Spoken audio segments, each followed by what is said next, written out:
로마서 6장 1절 말씀입니다. 231페이지입니다. 로마서 6장 1절.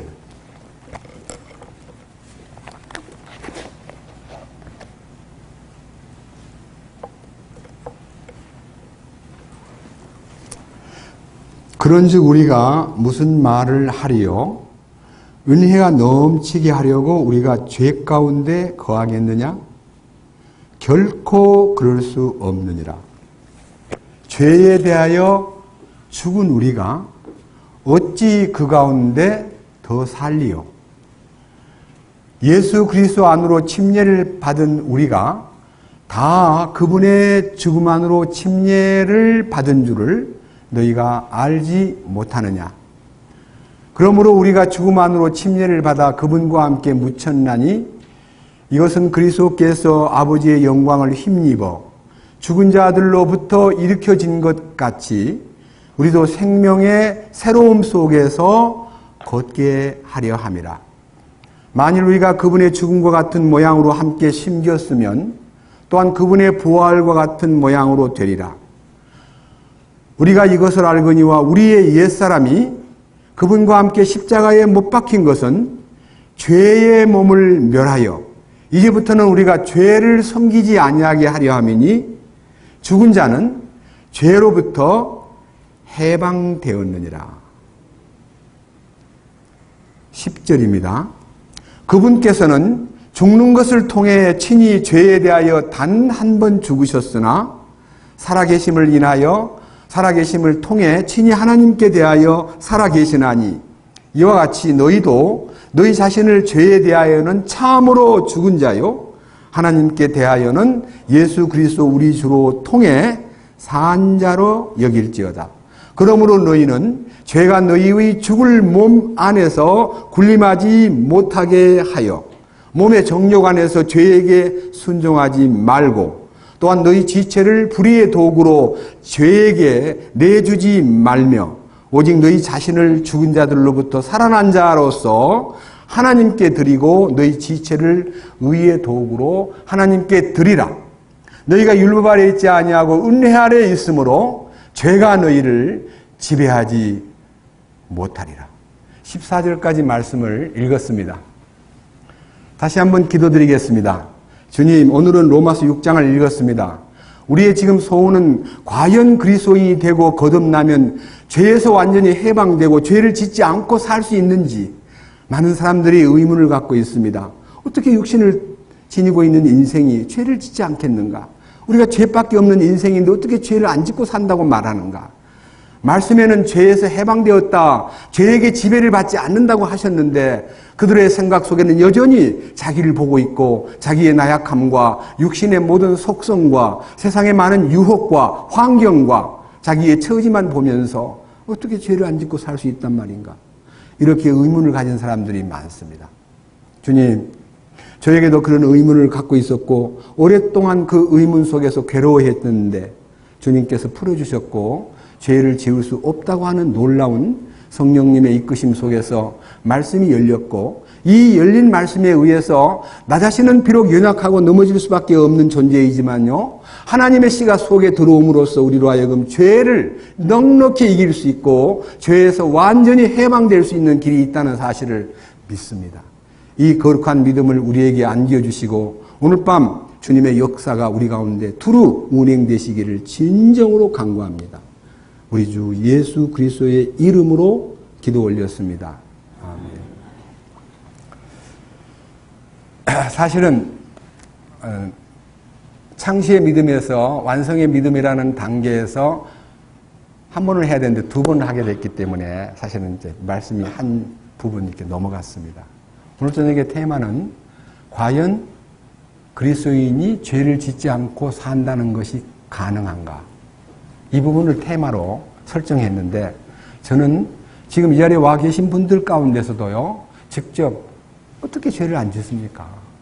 이게 방법론과 우리가 어떤 사람들인데 죄를 안 짓고 살 수 있단 말입니까? 라고 하는 의심론이 대두가 되고 있고 성경에는 분명히 기록된 말씀에 자 먼저 원천적으로 올라가 보겠습니다. 로마서 5장 12절을 봅니다. 그러므로 한 사람으로 말미암아 죄가 세상에 들어오고 죄로 말미암아 사망이 들어왔나니 이와 같이 모든 사람이 죄를 지었으므로 사망이 모든 사람에게 이르렀느니라.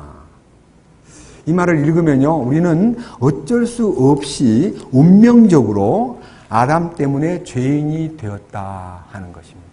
내가 죄인이 되고 싶어 된 게 아니라 죄인으로 그냥 태어나 버린 겁니다. 고양이로 태어난 고양이가 아무리 개소리를 내도 고양이는 고양이다 이거예요. 내가 죄인으로 태어났는데 아무리 의로운 소리를 많이 해도 역시 나는 죄덩어리요, 죄의 씨라 이거예요. 그런데 이 말씀에서 가만히 보면요, 이 억울한 운명, 내가 무슨 죄를 지었어? 아담이 지은 죄 때문에 왜 내가 공동 운명에 빠지게 되고 내가 아담 한 사람 때문에 내가 어떻게 죄인이 된단 말이냐? 나 같으면 너무 억울해. 이런 말을 할 수도 있고 또 할 만도 하지만 14절, 그럼에도 불구하고 아담으로부터 모세까지 아담의 범법과 같은 종류의 죄를 짓지 아니한 자들 위에도 사망이 군림하였는데 아담은 오셔야 할 분의 모형이니라. 아하, 아담이라는 사람은 예수님의 모형이구나. 그래서요, 아담이라는 사람이 죄를 갖고 왔고 죄를 인간에게 퍼뜨려가지고 아담 한 사람 때문에 우리가 억울하게 죄 가운데 빠지게 되었고 죄에 속한 자가 되어버렸는데, 예수님은 아담의 이 족보 중에서 마지막 아담으로 오신 분이에요. 마지막 아담으로. 뭐하러 왔냐면요, 아담의 모든 죄를 혼자서 다 지기, 아담이 모든 인간에게 죄를 덮어 씌웠듯이 이제 그 아담이 지은 죄를요, 예수님이 혼자 덮어 쓰기 위해서 마지막 아담으로 오신 것입니다. 그분이 십자가에 달리신 예수 그리스도입니다. 그가 부활할 때는 마지막 아담이 아니고요, 첫사람으로 탄생해요. 첫사람으로.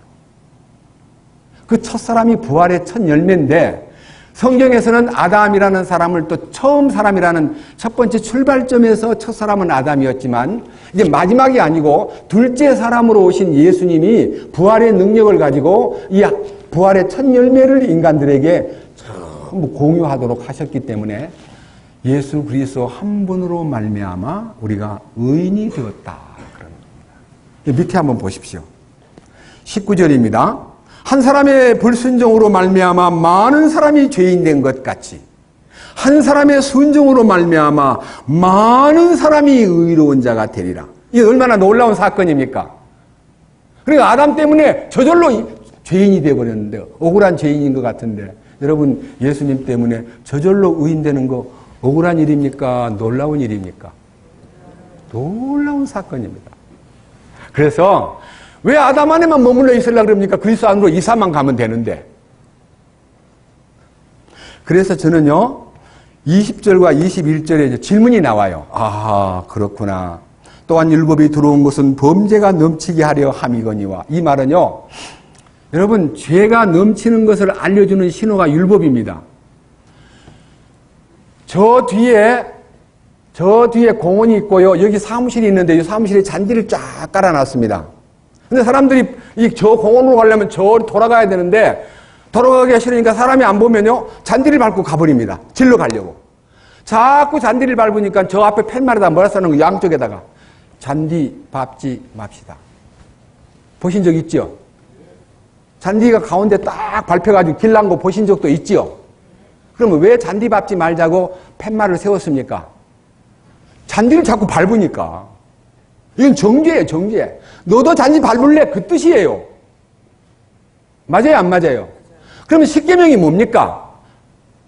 내 앞에 다른 신을 두지 말라, 하나님의 이름을 망령되이 일컫지 말라, 하나님의 거룩한 안식일을 지켜라, 부모에게 순종하라, 살인하지 말라, 간음하지 말라, 도둑질하지 말라는 말은요, 갑자기 만든 간판이 아니고 인간이 그렇게 하고 있으니까 죄를 알게 하려고 다 간판을 세운 거예요. 그와 같이 모든 사람들이 죄가 무엇인가를 모르기 때문에 율법의 십계명을 통해서 기본적인 법률과 세부 법률을 통해서 인간이 얼마나 죄를 많이 짓냐면요, 너 장님이 지나갈 때 그 앞에다가 장애물을 놓지 말고 장님이 쓰러지면 못 본 채 하지 말아라. 이것도 이 사람 속에서 인륜, 도덕률 중에 한 부분이기도 합니다.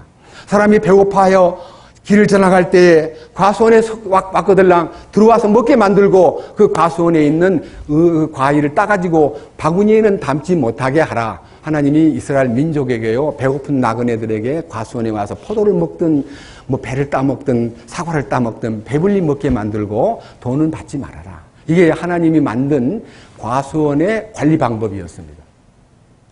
여러 가지 도덕률과 윤리에 관련된 가장 세부적인 사항이 있는가 하면 너무너무, 그래서 어느 날 율법에 대해서 모든 말씀을 들을 때 내가 얼마나 죄가 많고 내가 얼마나 하나님 앞에 부끄러운 존재인가를 여러분들은 저는 십계명을 달달 외우고요. 저는 장로교의 이제 고신파가 아니고 통합파 중에서 또 합동파라고요. 고신파 중간중간은 보수주의 파가 있습니다. NA. 장로교는 WCC고요. NCC에 가입되어 있기 때문에 좀 너무 자유분방하다 그러고요. 통합측은 좀 약간 이제 세속적이고 합동파는 조금, 합동파라는 것은요, 약간 좀 이렇게 진보주의적인 그런 색깔을 띠고요. 고신파는요, 대단히 세게 나가는 율법주의고요. 그 더 무서운 파가 재건파예요. 재건교회. 예수 믿는 사람들끼리 자기가 다니는 교회 안 다니면 그 집 우물도 물길로 가지 않았습니다. 신사참배한 사람들이라고요. 그래서 아주 교파가요, 장로교회만 해도 100개가 넘습니다.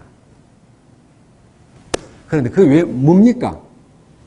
전부 다 자기들이 편리한 대로 교파를 만들어가지고 사람 모아가지고 교회를 사업화시키고 교회를 종교 집단으로 만들고 교회를 목사님의 호구지책으로 먹고 사는 직장으로 만들어가지고 모이기만 하면 한국교회에 대한 여러 가지 구호 가운데서 인터넷에 들어가 보세요. 모여라, 집 짓자, 돈 내라. 그 교회 구호래요.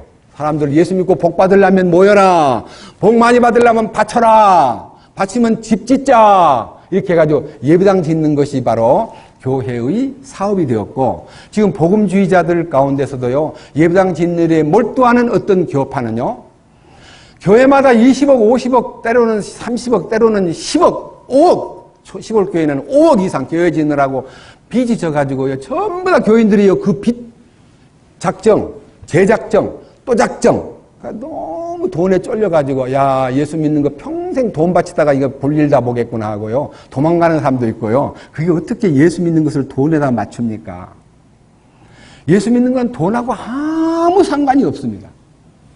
성경 어느 구석에 예수 믿는 거하고 돈하고 관계가 있습니까? 그래서 죄를 짓는 것이 뭐냐? 그러한 올바르지 못한 종교의 관습에 의해서 너무나 많은 사람들이 죄를 짓게 만들기 때문에 여기 이렇게 말했습니다. 20절, 또한 율법이 들어온 것은 범죄가 넘치게 하려 함이거니와 죄가 넘친 곳에 은혜가 더욱더 넘쳤나니. 그게 무슨 말이냐면요, 율법은 죄를 막 폭로시켜가지고 죄를 많이 드러내고 그 드러난 죄가 많은 사람일수록 구원받을 때 쉽다 이거예요. 죄가 많은 사람이 구원 쉽게 받아요. 제가 전도를 하는데 어떤 귀부인이 저희 집에 와서 이제 전도를 하는데 제가 제 얘기를 하루 종일 제 얘기를 꺼냈더니요, 선생님 제발 좀 제 얘기 좀 하지 마세요. 나는요, 죄라고는 우리 남편 바가지 긁은 죄밖에는 없어요. 나 죄가 없단 말이에요. 그래서 아, 그렇군요, 미안합니다. 남편 바가지 긁은 죄밖에 없다 그러니 성경을 하나씩 놓고 봅시다 하고 로마서 1장 18절 이하에서 쭉 죄가 무엇인가? 예?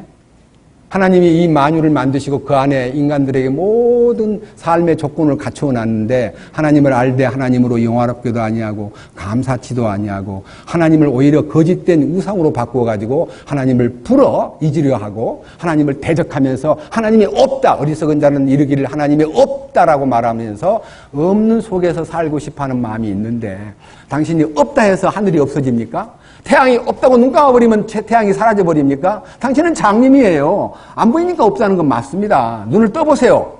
하나님 살아계십니다.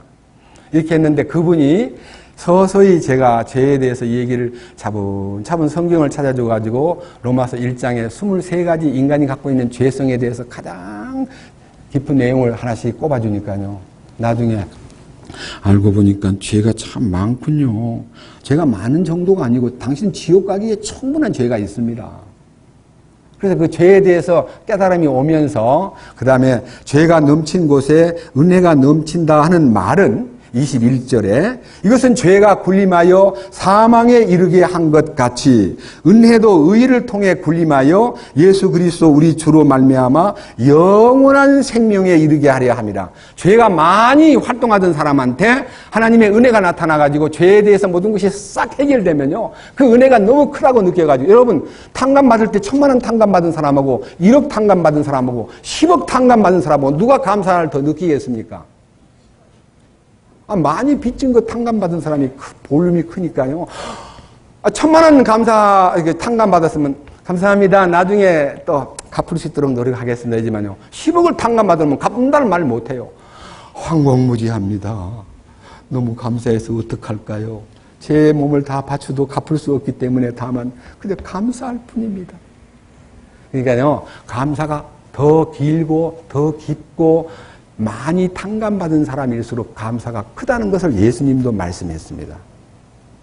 자, 그래서 탕감받은 것이 너무 크기 때문에 이게 또 탕감받을 수 있는 기회를 만들면 또 은혜를 받을 수 있잖아요.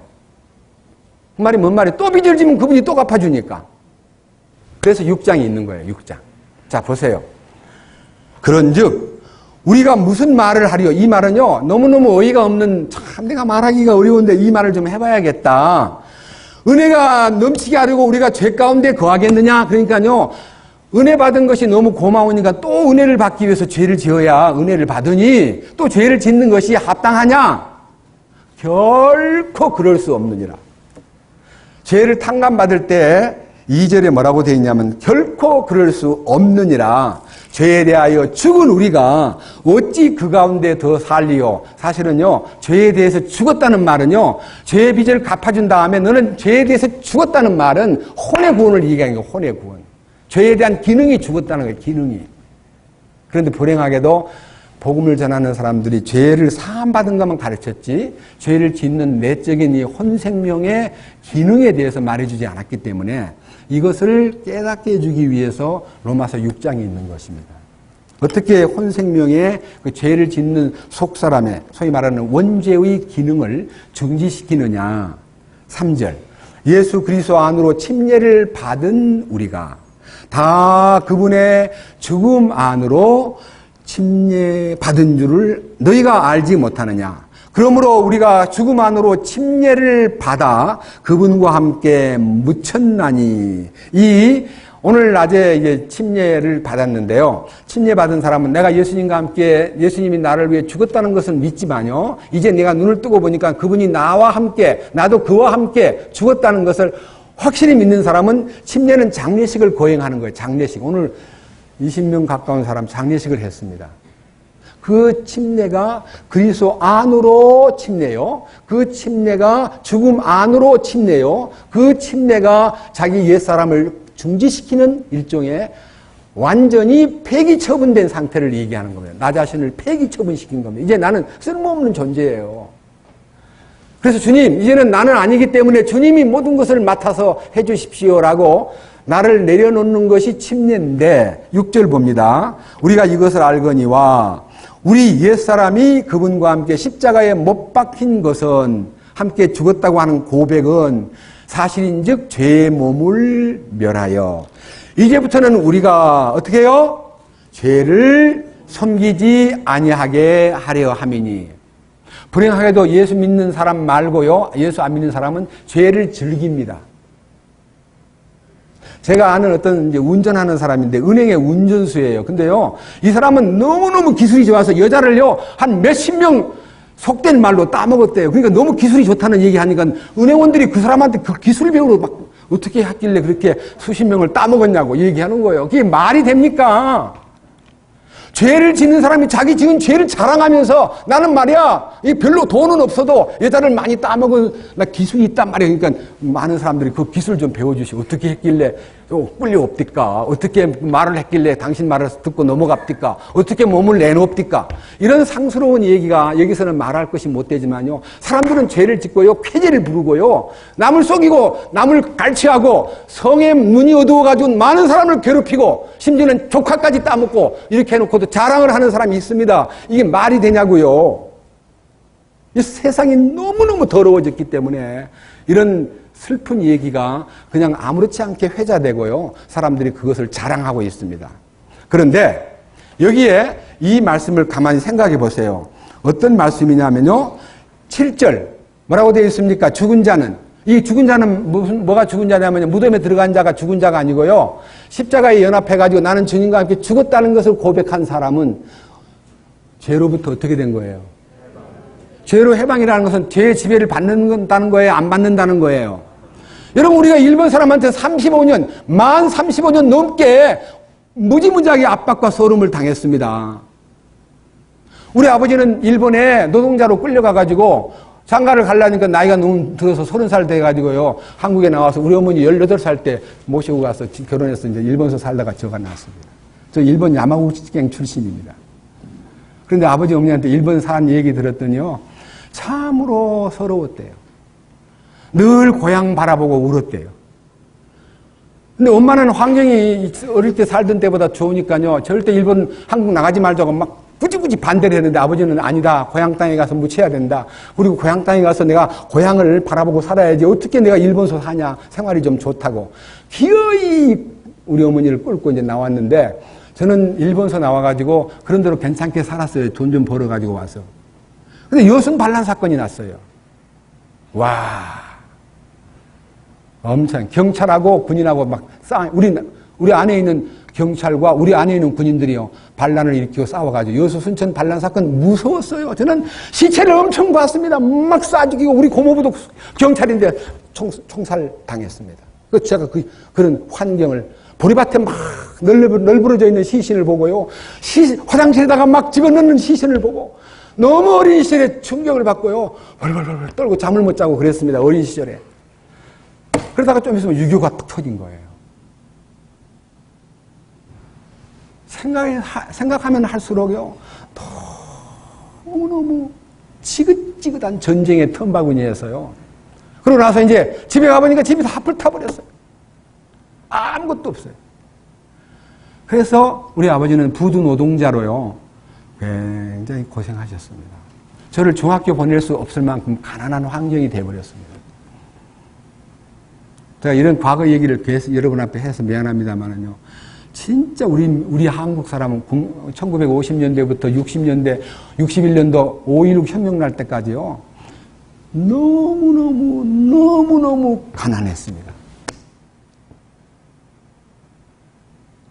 나는 괜찮았는데 하는 사람 계실지 몰라도요. 대부분이 어려웠습니다. 도시락을 한 번도 싸간 적이 없고요. 고구마 몇 쪽 하고요. 감자 몇 쪽 싸가지고 가서 친구들 앞에 못 내놓아서 저 뒤에 수도가에 가가지고 얼른 먹고 수돗물 막 몇 번 마시고 난 다음 수돗물도 뭐 잘 먹었죠. 그때는 뭐 좋은지 나쁜지도 모르고 수도가에 입대가지고 먹고 그러면서 어린 시절을 보냈습니다.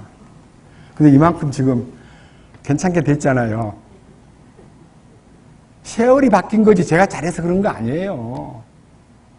그런데 예수를 믿기는 믿는데 아까 말씀드렸던 대로 예수 믿는 사람들은 대부분 다 과부, 걸뱅이, 의지할 데 없는 사람들이 교회에 몰리고요. 돈 좀 있고 잘 사는 사람은 교회에 금방에도 안 갔습니다. 저는 교회 가서도 신발 잊어버린 사람이 너무 많았어요. 새 신발 신고 가면 없어져버려요. 교회에 신발 훔쳐놓은 사람이 수두룩했어요. 뭐냐?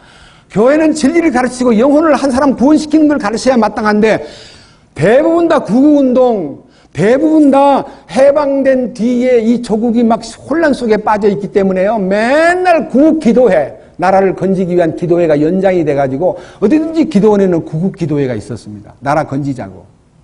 가난해서 좀 탈피하자고. 그래서 예수 믿는 사람들이요.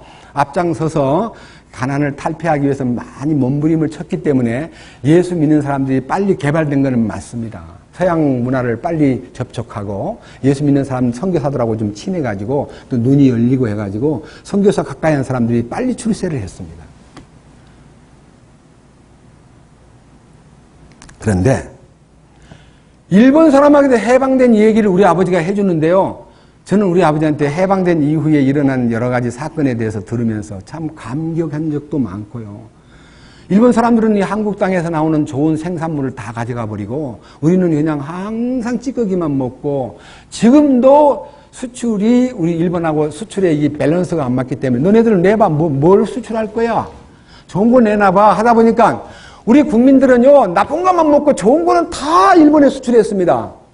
심지어는 우리 해안을 메말라 버리게 우리 한국의 이 연안의 해안선이 굉장히 풍성하고요. 지렁이도 많고 해초리도 많고 그리고 그것이 너무너무 아주 이 연근해에서 좋은 고기가 많이 잡힌대요. 일본 사람 머리가 비상하기 때문에 우리보다 먼저 앞선 것은 명치유신 때 1800년대부터 개화가 돼가지고요. 우리보다 훨씬 앞섰습니다. 보통 얘기로는 25년 앞섰다는 말도 있고요.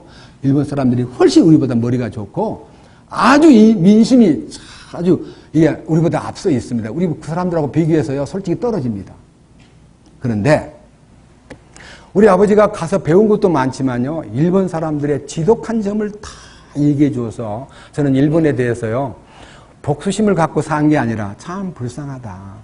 언젠가 내가 하나님께 대한 깊은 뜻을 한번 알려줄 때가 오면 좋겠다 싶어가지고 제가 이제 선교부에서 근무할 때 일본 전도에 아주 많이 몰두하고 투자한 적도 있었습니다. 동경 오사카 등지에서 아주 열심히 집회를 하면서 일본 사람을 주께로 인도하기 위해서 많이 애쓴 적도 있습니다. 근데 일본 사람들은 전부가 다 신이 8,000개가 넘고요. 일본 사람들은 감이라는 단어가요. 하나님이라는 단어인데 그 감이가 하도 많아 놓으니까요. 무슨 감이냐? 예수감이 예수가 그들이 신이라는 것은 수많은 신 중에 하나일 뿐이지 절대적인 신이 아닙니다. 일본 사람 예수 믿기가 정말 어렵습니다. 그런데 우리 학교 저는 여수 중앙초등학교를 졸업했는데 중앙초등학교 교장 선생님이 일본 사람들한테 너무 억울한 누명을 쓰고 막 고통을 당했기 때문에 이 어떤 이 조회 시간에요. 우리 그 당시 노래 부른 거 가운데 압박과 서름에서 해방된 민족 막 선생님이 눈물을 줄줄 흘리면서 우리 애들은 왜 우는지도 모르죠. 압박과 서름에서 해방됐다는 얘기를 다 하는데요. 우리나라 사람들도 참 독한 데가 있어가지고 해방되자마자 막 대창을 만들어가지고 일본 사람을 막 길거리에서 막 찔러 죽였어요. 화가 나니까. 압박당하던 민족이 해방되니까요. 막 짐 싸고 도망가는 사람 뒤따라가가지고 막 등을 대창으로 찌르고 막 엄청 죽였어요. 그런데 일본이 우리를 지배할 수 있는 이제 사이가 안 되고요. 우리는 항상 그 길, 일본을 극복하고 일본을 어떻게 하든지 이겨야 된다. 그래서 이제 반공사상의 철두철미, 반일주 감정의 철두철미, 이승만 대통령이 반일 감정이 가장 강했기 때문에 일본하고 나 안 통해. 나 거래도 안 할 거야. 너희들 없어도 돼. 우리는 미국하고 할 거야. 그래가지고 대미 외교는 넓히고 일본과의 관계가 깨져가지고요. 우리가 일본 사람들이 우리한테 하는 말입니다. 저도 들은 얘기입니다. 야, 한국에 있는 많은 다리 놓고 한국에 많은 터널을 뚫고 이 토목공사라든지 여러 가지 한국의 발전, 철도 놓고 다 우리가 한 거야. 여기 중앙청도 우리가 지은 거야. 여기 서울시청도 우리가 지은 거야. 여기 용산역 앞에 있는 커다란 철도청 병원 빨간 벽돌집도 일본 사람이 지은 거예요. 지금 굉장히 오래됐는데도 안 무너지더라고요. 그러한 일본에 대해서 우리가요, 너무너무 감정이 크기 때문에 일본 사람이 우리를 지배하는 것처럼 보이는 것은 무조건 반대하다 보니까 여기 우리가 죽었기 때문에 죄로부터 해방되었다는 말은 일본 사람이 우리를 떠났기 때문에 일본의 주권, 우리의 주권을 되찾고 일본 사람이 물러갔기 때문에 일본 사람의 지배를 지긋지긋하게 싫어하다 보니까 스포츠 경기에서라도 이 대리만족을 얻으려고 무조건 이겨라! 권투에도 무조건 죽여라! 야, 무조건 골 넣어라! 축구, 막 배구, 레슬링, 심지어는요, 일본에서 건너온, 심지어는 일본식 유도도요, 우리가. 일본을 이겨야 돼! 유도가 일본에서 만들었지만 우리 때려 엎어버려 하고, 유도에서 일본을 이기면 막 쾌제를 부르고 막 동네에서 춤추고 그랬습니다.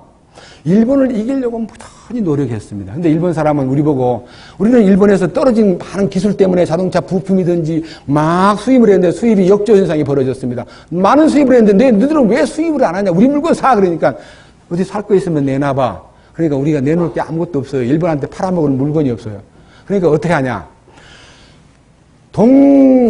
동해안, 동해안은 좀 깊으니까 덜하고요. 서해안, 남해안에 있는 해저류를 청각, 우뭇가사리, 다시마, 그게 뭐예요? 고기들의 놀이터고요. 알을 까가지고 지내는요. 그들의 안식처인데요. 그걸 막 싹 쓸어다가요. 일본에 수출했어요. 그 다음 두 번째, 지렁이를 많이 좀 팔아라. 그 바닷가에 있는 지렁이를 막 파다가 지렁이를 수출했어요. 지렁이가 없으니까 고기들이 먹을 게 없으니까 다 떠나는 거예요. 어디로? 일본 옆으로. 일본 사람들은 그 지렁이 사다가요. 지렁이를 낚시질한테 파는 게 아니고 바닷가에다 뿌리는 거예요. 자기들은. 우리 지렁이 사다가. 여러분 그런 얘기 잘 모르죠? 해저류를 다 없애버리니까 고기 새끼들이 못 놀아요. 우리 연근의 모든 고기들의 서식처를요, 일본 사람들 때문에 약 50년 동안 다 없애버렸어요. 여러분들 그거 아셔야 돼요. 지배를 은근히 받은 거예요. 근데 우리가요, 그러한 속임수의 지혜가 우리에게는 없기 때문에 돈만 벌기 위해서 무역 역조 현상을 극복하기 위해서 우리들이 제가요, 여수 출신이니까 여수 가보면요, 갈치요, 새끼 갈치를 놓고 사람들이 막 앉아가지고 갈치 그 비늘을 벗기고 있어요. 그래서 가가지고 왜 그 비늘을 벗깁니까 했더니 갈치 먹는 거예요, 못 먹는 거예요? 어떻게 새끼 고기 어떻게 먹어요? 갈치 비늘 일본에 수출하려고 그래요. 어디서 쓴대요? 화장품 만드는 데 쓴대요.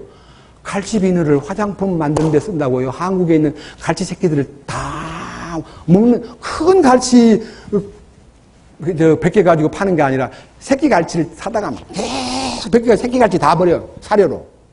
나중에 버리다가 이거 버려서 안 되지. 차라리 이거 일본식 덴뿌라를 만들자 해서 그때부터 오뎅을 만들기 시작했어요. 껍질, 은색 갈치 비늘을 벗겨다가 그걸 모아가지고 일본에 수출했어요. 일본 사람들은 그걸 가지고 화장품 만들어요. 저는 제가 이런 얘기를 하는 이유는요, 우리 민족들이 그 길을 하기 위해서 돈을 벌려고 너무나 해방된 이후에도 정신적으로, 문화적으로, 여러 가지 경제적으로 일본의 지배를 받았기 때문에 여러분들이 마귀라는 것이 얼마나 꾀가 많은지 구원받은 우리들을 이제 죄에서 해방됐다는 이 마귀하고 이별을 해야 되는데 마귀가 살살 우리를 죄의 미끼를 달아가지고 이익되는 것을 자꾸 만들어서 우리로 하여금 죄의 지배를 받게 만드는데 죄의 아비는 마귀입니다. 마귀가, 여러분 요한일서 3장 보십시다. 죄가 어디서부터 왔는가? 요한일서 3장.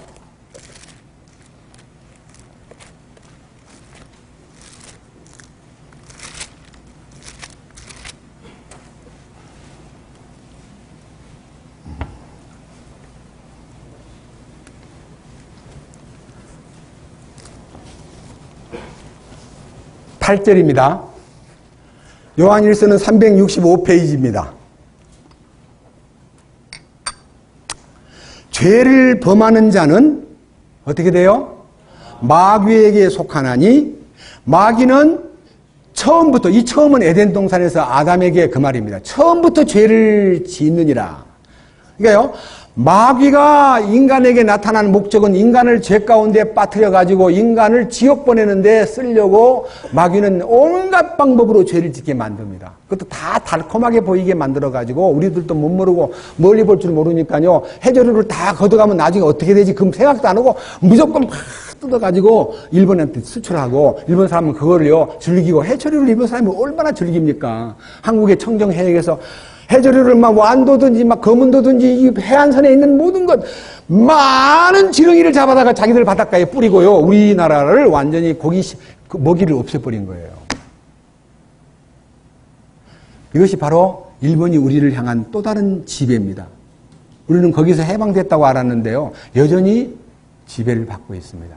역전한 현상은요, 그렇게 유명한 도시바라든지 소니라든지 내셔널이 큰 소리치고 세계를 지배하더니요, 한국의 LG하고 삼성의 두 개가요 앞질러가지고 도시바를 부도나게 만들고 내셔널을 무찌르고 소니를 무찌르는 것은 쾌재를 부를 만한 일이고, 그 반도체 산업 하나는 앞질렀지만 아직도 나머지 일본은 못 따라갑니다. 자동차를 만들어도 일본만큼 돈을 못 봅니다. 싸게 파니까 팔리는 거지 일본만큼 값을 올리면요 안 팔립니다. 그래서 우리는 일본에게 음으로 양으로 많은 지배를 받습니다.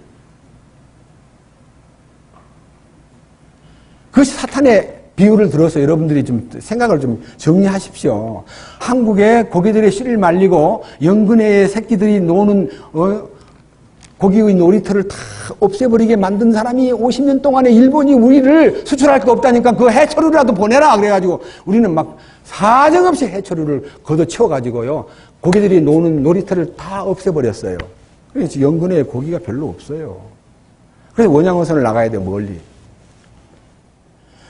그와 같이 마귀가 우리를 지배하는 방법이요. 여기 보세요. 다시 읽습니다. 요한일서 3장 8절에 죄를 범하는 자는 마귀에게 속하나니 마귀는 처음부터 죄를 짓느니라. 하나님의 아들이 나타나신 목적은 이것이니 곧 그분께서 마귀의 일들을 멸하시려는 것이라. 마귀의 일이 뭡니까? 마귀가 하는 일이 뭐냐고요? 죄 짓게 만드는 거예요. 죄 짓게 만드는 마귀의 일을요, 근원적으로 우리 안에서 제거하기 위해서 주님이 오신 거예요. 그렇기 때문에 여러분들이 이 성경 말씀에서 십자가 안에 들어가면 죄가 끝나는구나. 십자가를 통해서 죄에 대하여 완전히 죽는구나. 그리고 부활 능력으로 하나님의 의를 생산하는 새로운 체제, 새로운 세계로 들어가는구나. 이것을 여러분들이 확실히 알면요. 다시 로마서 6장으로 갑니다. 이 부분에 대해서 다시 한번 확인을 하겠습니다. 로마서 6장 15절입니다. 그런즉 어찌하리요? 우리가 율법 아래 있지 아니하고 은혜 아래 있으므로 죄를 지으리요? 그럴 수 없느니라. 결코 그럴 수 없느니라. 로마서 6장 16절 너희 자신을 누구에게 종으로 내주어 순종하게 하면 너희가 순종하는 그 사람의 종이 되는 줄 너희가 알지 못하느냐? 혹은 죄의 종으로 사망에 이르고 혹은 순종의 종으로 의에 이르느니라. 여러분 죄의 종이 뭡니까? 일본은 우리를 지배하는 것을 끝내고 돌아갔지만요. 어떻든지 한국을 망하게 만들려고 한국을 쪼그라지게 만들려고 별별 방법을 다 썼는데요.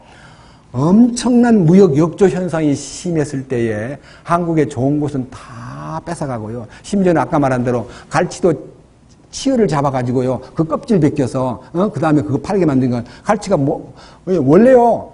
제가 미국 가가지고 놀란 것은요. 어떤 분이 밴쿠버에서 낚시질을 하는데요.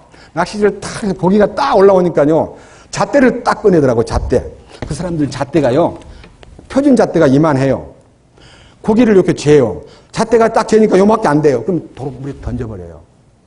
그게 그들의 낚시질하는 방법이에요. 박광철 선생님 맞아요, 안 맞아요? 새끼 고기 잡아요, 안 잡아요? 커서 오라고 놔줘요. 근데 한국은 어때요? 요만큼만 해도 잡아도요. 그게 한 입 되겠다, 야. 그거 너 놔라. 한 입 되겠대요. 아니 이걸 길러가지고 먹을 생각을 안 하고 무조건 어릴 때부터 잡아먹어버리니까 나중에 낚시를 하도 안 잡혀. 왜 안 잡히냐? 클 때까지 좀 기다리면 안 돼요?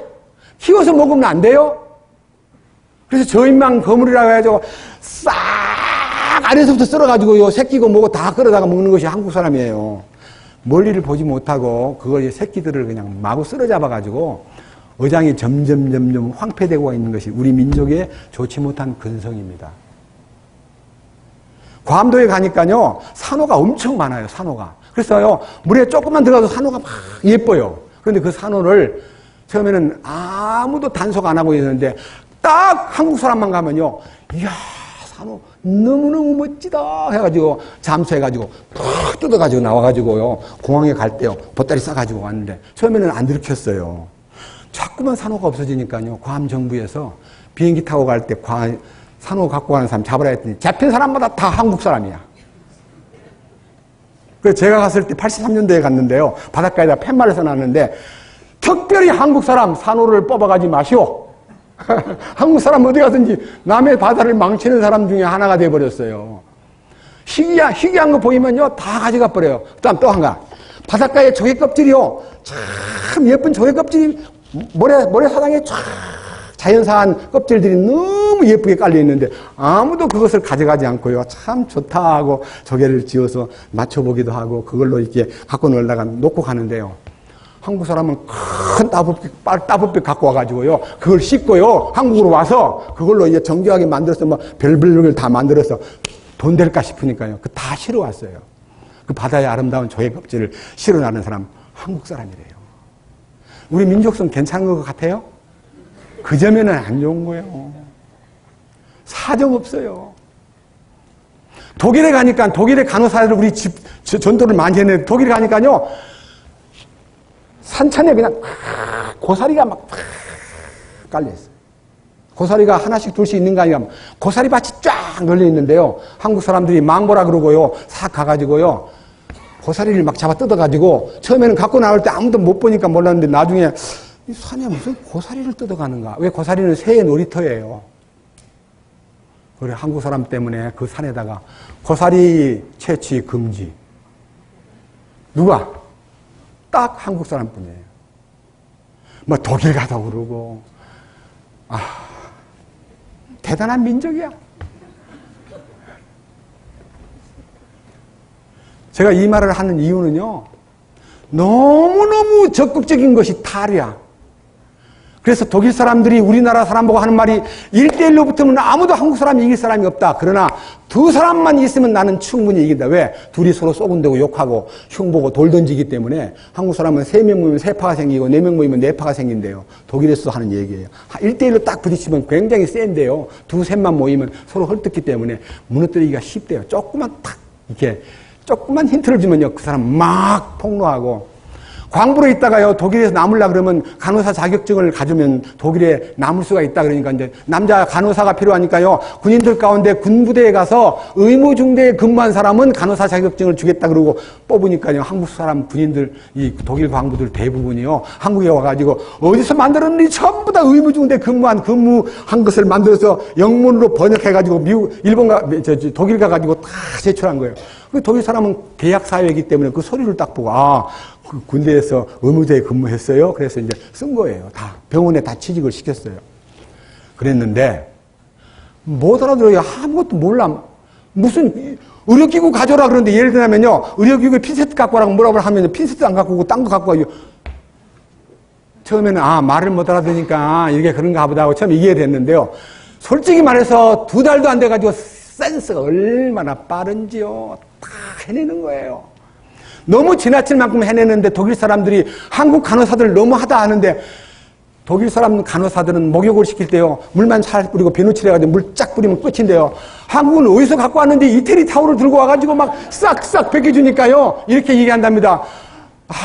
얼마나 한국 사람은 아프게 목욕을 시키는지, 시간도 많이 걸리고 막 피부를 막 껍질을 벗긴다 그래가지고 나중에 이제 얘기한 거예요. 그 때다. 피부에 껍질이 아니다. 그래가지고 한국 이태리 타올이 또 한동안 유행이 돼가지고 시원하더라. 간호사들이요, 그렇게 때를 싹싹 벗겨가지고 소문이 난 지역도 저는 가본 적이 있습니다. 한국 사람 대단해요. 말귀를 못 알아들어도 금방 눈치를 채가지고 적응을 해가지고 유명한 이제 그 안에서 남자 간호사로서 시신을 치우고 막 어려운 일을 하고 많은 어려운 일을 너무 잘하기 때문에, 이야, 한국 간호사 참 좋다 해가지고 또 없냐 그러니까 또 친구들한테, 야, 너 이제 군대 의무중대 근무한 것만 갖고 가면 되니까 의무중대 근무한 거 어디서 만들어 와라니까, 어떻게 만드냐니까 만들 수 있잖아. 얼마든지 타입 붙여가지고 영어 독일어로 번역해가지고 그거 공중만 받으면 돼. 그래가지고 너도 나도 만들어가지고 이제 많이 취직했습니다. 한글학교 교장으로 임명된 어떤 한 분이 구원받은 형제인데요. 그 형제가 한글학교 교장이 됐습니다. 그리고 문교부에서 많이 한인들을, 그 어린아이들을 한글 교육을 시키기 위한 한글학교에 상당한 투자를 해줬는데, 전임 교장이 상당히 훔쳐먹어가지고 그게 이제 탄로가 나서 대단히 위기에 몰렸는데, 새로운 그 형제, 소위 말하는 구원받은 형제가 한글학교 교장이 됐는데 정직하게 하니까요, 그게 네 때문에 그랬다 그래가지고요, 이 사람을 어떻게 없앨까 하고 자기도 군대 의무중대 근무 안 해가지고 위조 서류 내서 의무 병원에 입원해놓고요, 이 사람 딱 넣어 가만히 안 둬 해놓고, 병원 원장 앞에다가 투서를 했는데, 아무개는 군인에 있을 때 군부대에서 그냥 의무중대에 근무한 적이 없는데 서류를 꾸며가지고 와서 취직한 사람입니다. 이 사람을 추방시키십시오 하고 투서를 넣어버린 거예요. 투서를 받은 병원 원장이요, 그 친구 일은 잘하는데 서류를 꾸몄다고? 이 독일 사회는, 여러분, 민약론, 계약사회라는 뜻이에요. 계약사회. 독일 사람은 계약에 대해서 아주 신뢰를 갖습니다. 계약이 된 건데, 이 사람이 서류를 꾸미고 왔다? 이 사람은 틀림없이 쫓겨날 것 같아요. 그래가지고 막 우라통이 터져가지고요, 집회를 갔는데, 형제님 질문이 있습니다. 내가 이런 어려움을 당하고 있습니다. 나 지금 집회에 말씀이 하나도 안 들어오는데요. 나도 그 사람도 부대에서 근무한 적 없거든요. 그 사람도 위조해가지고 왔는데 나를 고발했기 때문에 나도 그냥 막 고소해가지고 나도 그 병원에다가 투소를 하려고 그러는데 어떻게 생각하시오? 그러길래 제가 그때도 아직 혼의 구원도 안 받은 사람이, 형제님, 악을 악으로 갚고 서로 이게 부딪히면 둘 다 망하니까 형제만 망하십시오. 그러면 하나님이 길 주실 테니까 기다리십시오. 그리고 너무 쉽게 투소해가지고 동족끼리 막 거짓말했다고 막 고소하면 서로 창피하니까 형제님이 참으세요.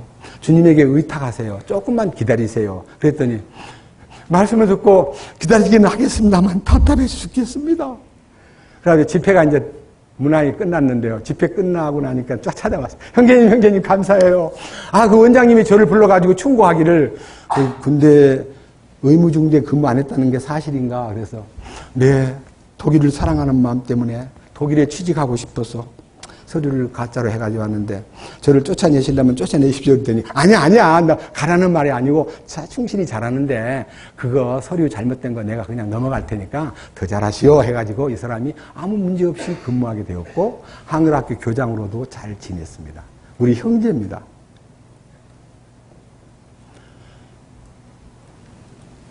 디트로이트에 갔더니요, 한국에서 부도 내고 도망온 사장들이 또 많대요. 한국에서 부도 내고 막 떼먹고 도망 나와버린 사람들이 여기 이민 와가지고요, 그냥 와서 이민사회에 거하다 보니까 사실은 한국인들의 소위 멤버십, 코리아 사람들끼리 이게 소셜 그룹이 있어요. 한국인들 그 모임이. 거기에 회장으로 딱 출마를 했어요. 그러면 아무도 그 사람이 부도내고 도망온 걸 모르는데 상대방 회장으로 출마한 사람이, 그 사람이 한국에서 도망 나올 때 수십억의 부도를 내고 도망 나온 사람인가를 어떻게 알아내는지 알아가지고 막 돌아다니면서 그 부도내고 돌아온 사람을 어떻게 한인의 회장을 맡깁니까? 하고 이제 막 터뜨리니까 또 이 선거원들이 부대 전체에게 부도내고 도망온 사람이라고 합치다니까 너도 조사 좀 해봐 했더니 그 사람이 여자 문제가 복잡해. 그 여자 문제 복잡하다고 또 폭로해. 그래서요, 내가 회장이 되면 어떤 사람으로 어떻게 행하겠다는 정책을 발표하고 비전을 제시해야만 좋은 선거가 될 텐데 남의 약점을 까발리고, 우리 대한민국 대통령도 그러잖아요. 맨 남을 까발리고 청문회도 막 과거를 뒤집어가지고 막 사람을 완전히 그냥 바보 만들고요. 자기도 청문회 올라가면 그렇게 될 사람이 막 남을 비판하는데 능한 것이 우리 민족이다 이거예요. 그런 의미에서 우리는요, 이런 것을 버려야 됩니다. 남 까발리고, 남 폭로하고, 남 나쁜 거 지적하고, 과거를 폭로하고, 또 내가 무슨 잘난 척하고, 내가 뭐 심판자인 것처럼 계속해서 저 상대방을 죽일 놈, 살릴 놈 하고 말하는 것은 그리스도인으로서는 절대로 합당치 않습니다. 그런데 저는 여기에서 이 성경 말씀에서 우리가 어떻게 죄로부터 해방되느냐 하는 것은요, 자, 보십시오. 16절 다시 봅니다. 너희 자신을 누구에게 종으로 내주어 순종하게 하면 너희가 순종하는 그 사람의 종이 되는 줄을 너희가 알지 못하느냐. 혹은 죄의 종으로 사망에 이르고 혹은 순종의 종으로 의에 이르느니라. 우리가요, 어디에다가 굴복하면 그때부터는 그 굴복한 돈 때문에 비겁해지고 돈 때문에 거짓말을 쉽게 하고 돈 때문에 사람을 속이려고 마음먹으면 그때부터는 돈의 종이요, 죄의 종이 돼버리는 겁니다. 그 이익을 얻지 않겠다는 결심을 갖고요, 내 이익을 취하기 위해서 거짓말할 게 아니라 나는 하나님의 참되심 안에 포함되고 싶고 하나님의 진실 안에 내가 인정받고 싶습니다. 나 그 돈 별로 탐나지 않습니다라고 딱 돌아서는데 그 돌아서는 방법이요, 17절입니다. 그러나 하나님께 감사하리로다. 너희가 죄의 종이었으나 너희에게 전달된 교리의 틀에, 그 틀에 마음으로부터 순종하고, 우리가 죄의 종이었댔는데 전달된 교리의 틀이 뭡니까? 교리의 틀이라는 말은요, 가르침의 본, 가르침의 어떤 중요한 핵심, 십자가입니다. 십자가에 순종함으로 18절 이로써 어찌 됩니까? 어떻게 돼요? 죄로부터 해방되어 무슨 종이 된다고요? 의의 종이 된다. 의의 종이 무슨 종입니까? 부활의 종입니다. 의는 예수님의 부활 때문에 의가 나타난 거예요. 십자가에 죽을 때 칭의를 우리에게 주셨고, 칭의란 말은 의롭다고 불러준 거고, 그 의가 생성되고 생산되고 열매 맺는 것은 부활 능력에 붙잡혀야 됩니다. 이 부활 능력의 의가 아니면요, 주님 앞에 내놓을 것이 없습니다. 이 부활의 의에 대한 설명을 하기 위해서요, 빌립보서 3장을 보고 넘어갑시다. 조금 넘어가 가지고요, 빌립보서 3장 바울의 고백을 들어봅시다.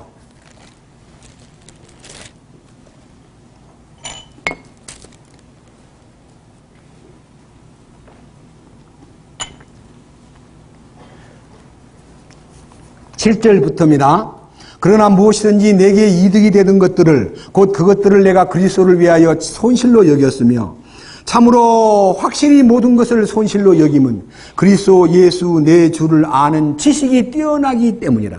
내가 그분을 위하여 모든 것의 손실을 입고 그것들을 단지 배설물로 여김은 내가 그리스도를 얻고, 여러분, 그리스도를 얻기 위해서요, 모든 것을 버리는데, 솔직히 말해서 먼저 버리고 나면 주님을 주시는 게 아니라요, 주님을 받기 위해서 버려져 버리는 거예요. 버리는 것은요, 제가 안고 있던 굉장히 좋은 걸로 생각하고 막 끙끙 앓고 있지 않는데, 주님이 더 좋은 거 주시면요, 야, 이거 버려! 그러면 꽉 품고 있던 사람이 너무 좋은 것을 주면, 이게 받느라고 버리는 거예요. 여러분, 버리는 것은요, 받느라고 버리는 것이지, 내가 믿음이 좋아서 버리는 것이 하나도 없습니다. 아시겠어요? 이거를 버리면 죽게! 절대로 못 버립니다. 나를 못 버려요. 근데 주님을 얻기 위해서요, 안고 있던 요거를요, 이렇게 붙잡고 있다가요, 너무 좋은 걸 주니까, 받는 순간에 땅에 떨어져 버리는 거예요. 그 다음에 뭐예요? 받고 나니까 이게 아무것도 아니니까 발로 팍 밟아버리는 거예요. 그게 우리가 배설물로 여김이라는 거예요. 배설물이 뭐예요? 배설물은 버리면 시원하잖아요. 배설물 버리고도 아까워가지고 자꾸 뒤돌아봅니까? 아이고, 아까워라. 왜 이렇게 많이 나왔지? 많이 나올수록 기분이 좋지. 그잖아요. 우리가 배설물 버릴 때 얼마나 시원합니까? 그럼 보십시오. 다 버리고 난 다음에요, 그리스도를 얻고 9절, 율법에서 난 내 자신의 의가 아니라, 내가 행동으로 옮긴 내 의가 아니라 그리스도의 믿음을 통한 의, 그리스도의 믿음을 통한 의, 곧 믿음으로 말미암아 하나님에게서 난 의를 소유한 채 그분 안에서 발견되려 함이니. 그러니까요, 내 의를 들고 그분 앞에 가면요, 뭐가 되느냐? 여러분, 제가요, 인간의 의가 얼마나 거짓된 것인가를 덴마크에서 일어난 어린이 동화에서 한번 얘기해 볼게요. 갑자기 떠오르네. 어떤 임금님이 아기가 없어요. 덴마크의 유명한 왕인데요, 왕자를 하나 골라야 되는데 어디서 그 왕자를 고를까? 참 정직한 왕자를 하나 찾아야겠다 싶어가지고 전국의 어린이들에게 씨앗을 다 꽃씨앗을 보냅니다. 그리고 제일 잘 가지고 들어오는 꽃이 제일 예쁜 꽃을 들고 온 사람을 내가 왕자로 채택하겠다고 방을 붙이고 다 꽃씨를 보냈습니다. 근데 애들들이요, 날짜가 돼가지고 이제 1년 뒤에 그 꽃을 들고 이제 다 왕 앞에 나서는데, 얼마나 화려한 꽃들을 들고 막 싱글벙글 웃으면서 아마 이 꽃이 임금님을 만족시키겠지. 야, 전부 다 꽃을 들고 오는데요, 임금님이 그 꽃을 보는 순간에 막 인상을 다 구기면서 하나도 없구나, 하나도 없구나 하고 있는데, 저 뒤에 제일 끄트머리에서 빈 화분을 들고 막 눈물을 출출 흘리면서, 다른 애들은 좋은 꽃이, 나는 임금님이 준 씨를 씹어도 싹이 안 나. 아이고, 임금님한테 얼마나 고자함을 드릴까. 울면서 오는데 왕이 그 애를 보는 순간에, 우와! 그 애를 불렀습니다. 앞에다 세웠습니다. 여러분, 그 꽃들 다 내가 씨를 줄 때 삶은 씨를 주었는데 어떻게 그리 꽃이 잘 났어? 왕이 씨를 줄 때 삶은 씨를 보낸 거예요. 전부 다 전국에다가. 삶은 씨가 싹이 납니까? 싹이 안 나니까 대신 다 심은 거예요, 가짜를. 근데 이 아이만 싹이 안 나는 그 임금님 준 꽃씨가 안 나니까요, 그대로 빈 화분을 들고 울면서 나타났는데, 왕이 그 자리를 탁 세워놓고, 네 아이가 내가 뽑은 정직한 아이야. 내가 가장 이뻐하는 아이야. 너희들은 다 내가 준 씨를 심은 게 아니라 가짜 씨를 심어가지고 내한테 자랑하려고 나왔지? 다 거짓말쟁이들이야. 제 말 이해합니까? 하나님 앞에 나갈 때 빈 화분을 들고 나가야 돼요. 왜? 우리는 삶은 씨예요.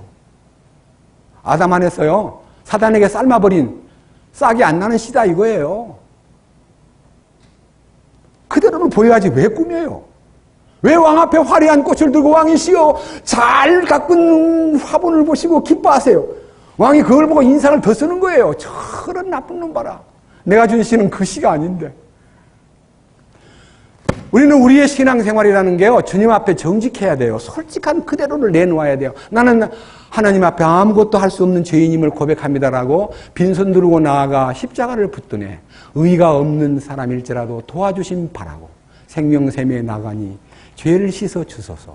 우리는 아무것도 하나님 앞에 내놓을 곳이 없는 무능력하고 아무것도 내놓을 곳이 없는 참으로 가련한 죄인들입니다. 이해하시겠죠? 그러니까 어떻게 해야 됩니까?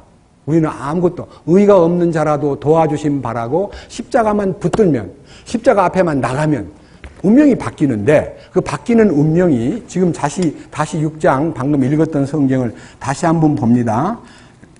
6장 보기 전에 빌립보 3장 7절을 봅니다. 9절.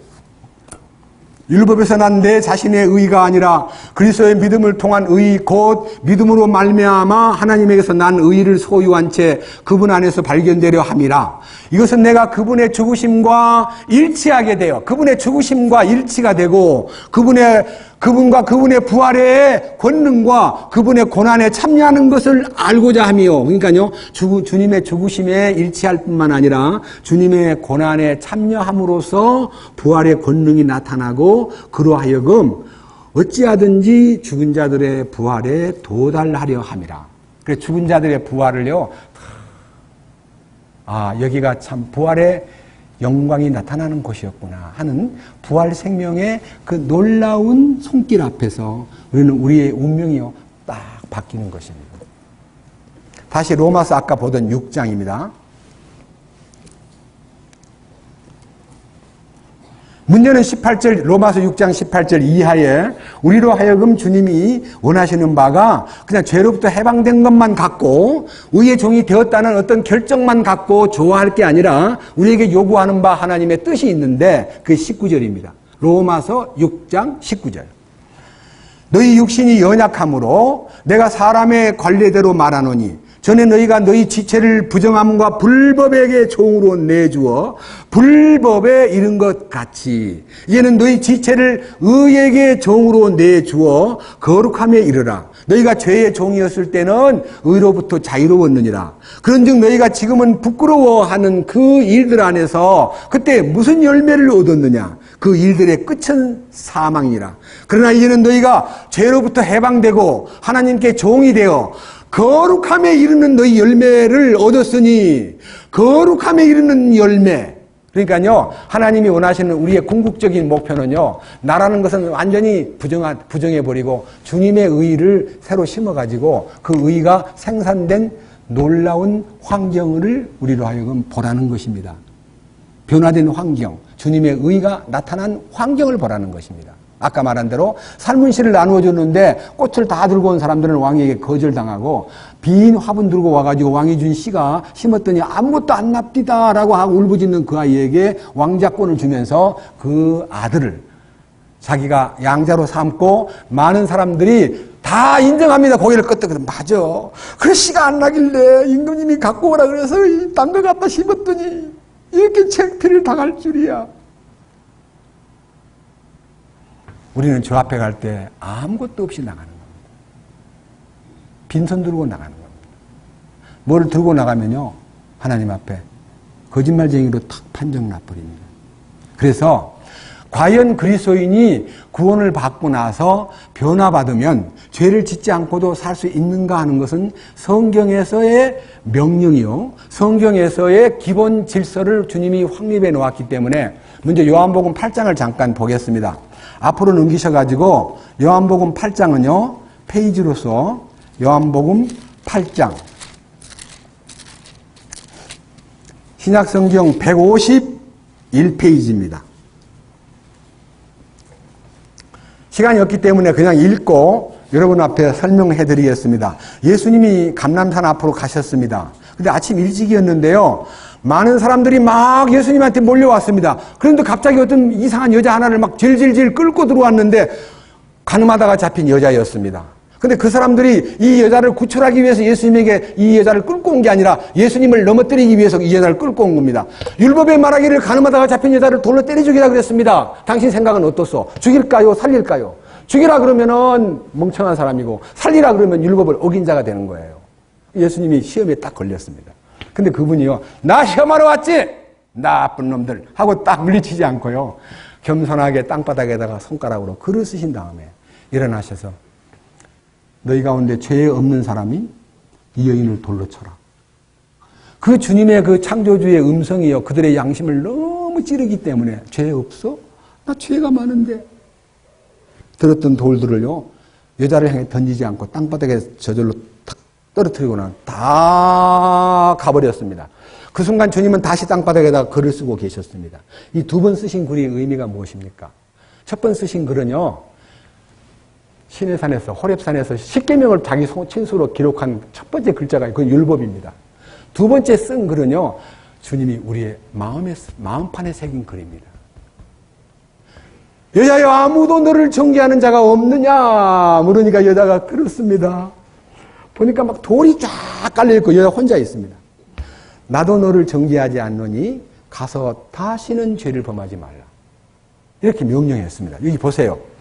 요한복음 8장 9절부터 7절부터 봅니다. 이에 그들이 계속해서 그분께 물으니 그분께서 일어나 그들에게 이르시되 너희 가운데 죄 없는 자가 먼저 그녀를 돌을 던지라 하시고 다시 몸을 구부리시고 땅에 쓰시니라. 그들이 그것을 듣고는 양심의 가책을 받아 나이가 많은 가장 많은 자로부터 시작하여 마지막까지 하나씩 빠져나가기에 오직 예수만 남았고 그 여자는 한가운데 서 있더라. 예수님께서 일어나사 그 여자 외에는 아무도 없음을 보시고 그녀에게 이르시되 여자여, 너를 고소하던 그 자들이 어디 있느냐? 아무도 너를 정죄하지 아니하였느냐 하시니 그녀가 이르되 주여, 아무도 하지 아니하였나이다 하매 예수님께서 그녀에게 이르시되 나도 너를 정죄하지 아니하노니 가서 다시는 죄를 짓지 말라. 여러분, 이 말씀이요, 우리에게 준 말씀입니다. 우리는 세상과 가늠하던 여인들이었습니다. 죽어마땅한 죄인입니다. 그런데 우리를 주님께서 품어주셨습니다. 가서는 다시 죄를 짓지 말라. 근데 여자가 죄 지었는지 안 지었는지 성경에 기록이 없으니까 모르잖아요. 그죠?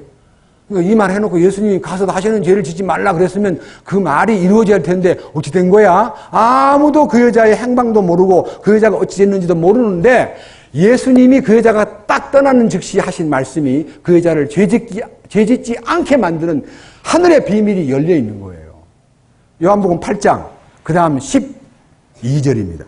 그때에 그 말을 해놓고 주님이 그 순간 예수님께서 다시 그들에게 말씀하여 이르시되 나는 세상의 빛이니 나를 따르는 자는 어둠 속에 다니지 아니하고 생명의 빛을 얻으리라. 어둠에 다니는 것이 죄 짓는 거예요. 요한 1서에 보면요, 형제를 하나님을 사랑한다 하고 형제를 미워하는 자는 그는 어둠 속에 있는 자요 빛 가운데 거하지 아니하는 자니라 하는데, 어둠에 있다는 말은 죄 가운데 있다는 말이고요, 빛 가운데 있다는 말은 죄에서 벗어났다는 말입니다. 여러분, 우리가 빛 가운데로 걸어가면 주께서 아니 버리시기로 약속한 말씀 변치 않네. 하늘의 영광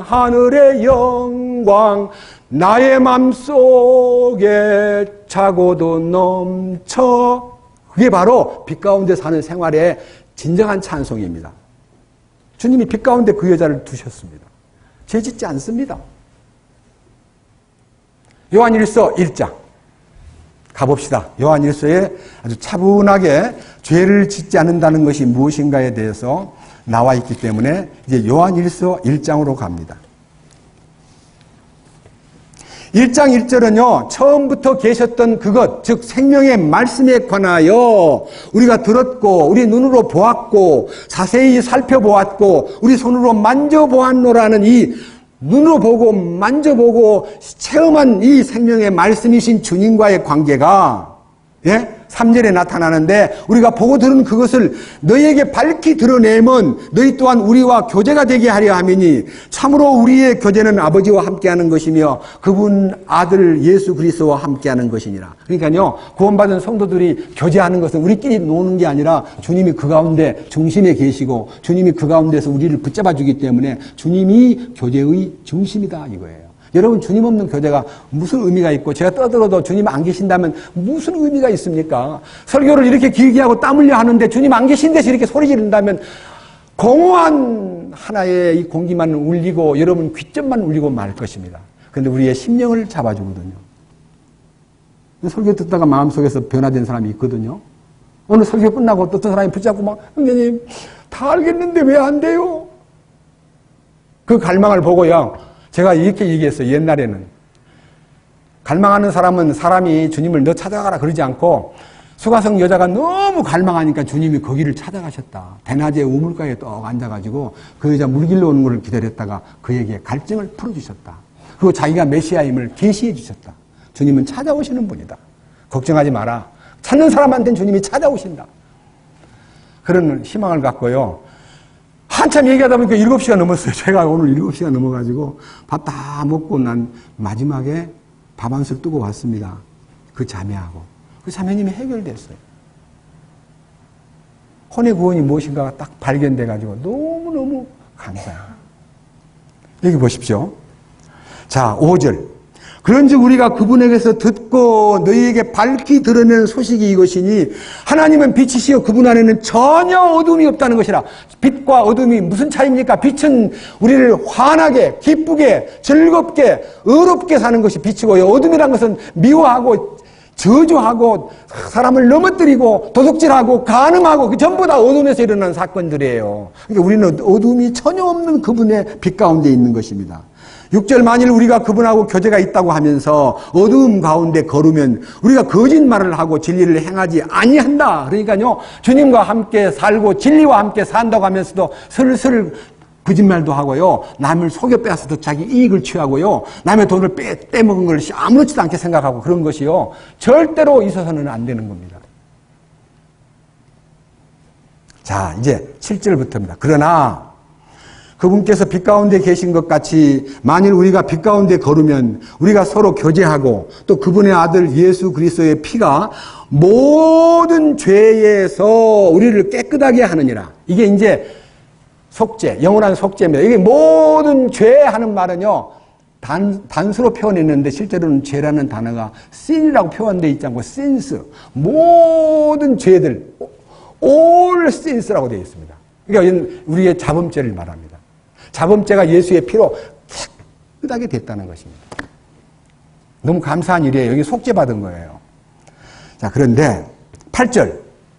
만일 우리가 죄가 없다고 말하면 우리가 우리 자신을 속이며 우리가 진리가 우리 속에 있지 아니하니라. 그러니까요, 이 말을 하고 나서 이런 말을 합니다. 이제 구원받은 사람들이. 그렇지. 모든 죄에서 깨끗하게 됐기는 됐지만은 생활 속에 어떻게 죄가 없다고 말하냐. 또 죄를, 구원받고 또 죄를 짓는데. 그럼 주님이 다시는 죄를 짓지 말라는 무슨 말이고? 그러면요. 그거는 그 여자한테 한 말이래요. 그 여자한테 한 말이에요? 나한테는 상관없어요? 가서 다시는 죄를 범하지 말라. 요한복음 5장 14절에도 있어요. 가서 다시는 죄를 짓지 말라. 곳곳에 있습니다. 자, 죄 없다고 하면 거짓말 한다? 그럼 죄 있다는 것을 자꾸 내보이라. 구원 받아도 죄가 있는 거야. 왜 죄를 안 짓냐? 인간인데. 네 죄 안 지었어? 그러면 저도 할 말이 없지요. 죄 지었으니까. 그 다음 또 보십시다. 요한일서 1장 9절입니다. 이제 이 9절 때문에 이제 이 기독교가요, 완전히 그냥 부패의 구덩이에 빠져버린 겁니다. 만일 우리가 우리의 죄들을 자백하면 그분께서는 신실하시고 의로우사 우리의 죄들을 용서하시며 모든 불의에서 우리를 깨끗하게 하시느니라. 그렇지. 구원받고 회개한 사람은 한 번밖에 구원받는 거, 한 번밖에 회개한 것이 아니고 우리는 매 순간 죄를 지으면 자백만 하면 된다 해서요. 구원은 영원히 1회, 회개는 영원히 1회, 그 다음에 자백은 평생토록 해야 된다 이거예요. 근데요, 요한일서 1장은요, 교회의 유아기, 어릴 때 하는 얘기, 어릴 때. 여러분 어릴 때 애가 낳았어요. 그 아이가 이 변을 보는 거 가릴 줄 모르니까 그냥 누워서요 오줌 싸고 똥 싸요. 그런데 그 아이를 때립니까? 이놈 자식이 또 쌌구나. 그거 아니에요. 저도 손자들 이게 갈아준 적이 있는데요. 그렇게 향기로워요. 이상하게. 옛날 우리 애 때는 몰랐는데 냄새도 참 향기로워요. 애기 똥 냄새가 이쁘니까. 그러니까 이제 혹시나 싸놓고 이게 너무 철벅철벅 해가지고 거기에 약간의 뭐 이게 상처가 될까봐요. 빨리 씻겨가지고 또 이게 파우더 가지고 탁탁탁 쳐주고 애기를 또 말려준다고 또 이 엉덩이에 또 계속 이게 말려가지고 또 기저귀 갈아주고 그렇게 예쁘더라고요. 그래 또 있으면 또 오줌을 싸요. 또 갈아줘요. 계속해서 그 아이가요 소리만 질리면 가서 기저귀 갈아줄 때가 됐구나. 잠이 오는 울음소리구나. 배고파하는 소리구나. 아파서 우는 소리구나. 다 색깔이 있어요. 음색. 돌봐줘요. 얼마든지. 이 요한일서를 쓴 편지를 쓴 목적이 있습니다. 2장 1절. 요한일서 2장 1절.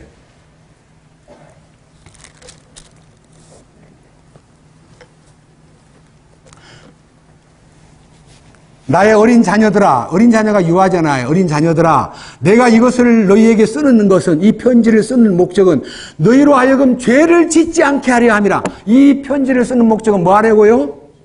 죄를 계속 지어도 괜찮다. 죄를 짓는 것이 어쩔 수 없는 인간이다. 육신이 있기 때문에 죄를 지어도 할 수 없다. 자백만 하면 된다. 그런 의도가 아니고 죄를 짓지 않게 하려고 이 편지를 쓴다는 목적이 있기 때문에 이 1장에 있는 죄를 짓는다. 아니면 10절에 보면 1장 10절. 만일 우리가 죄를 짓지 아니하였다고 말하면 우리가 그분을 거짓말하는 분으로 만드나니 또한 그분의 말씀이 우리 속에 있지 아니하니라. 그러니까 우리가 죄를 지은 것이 당연합니다.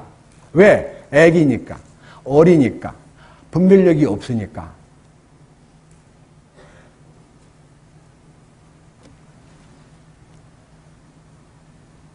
그런데 이 말씀을 읽을 때요,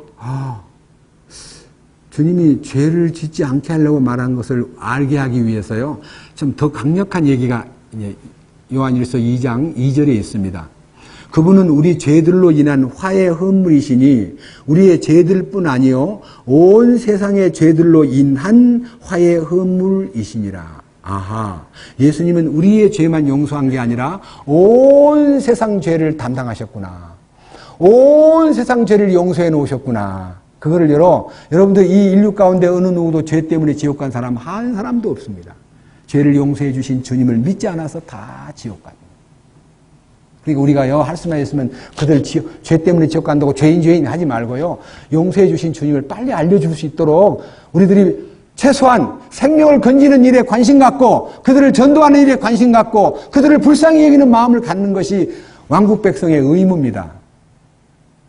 왜 전도하는 사람만 전도하라 그럽니까? 개개인이 구원받지 못한 옆 사람한테 어떻게 하면 내가 구원받은 얘기를 들려줄 수 있을까라고 기도하면서 그를 붙잡고 같이 울고 같이 붙잡고 같이 의논하고 그러면 안 됩니까?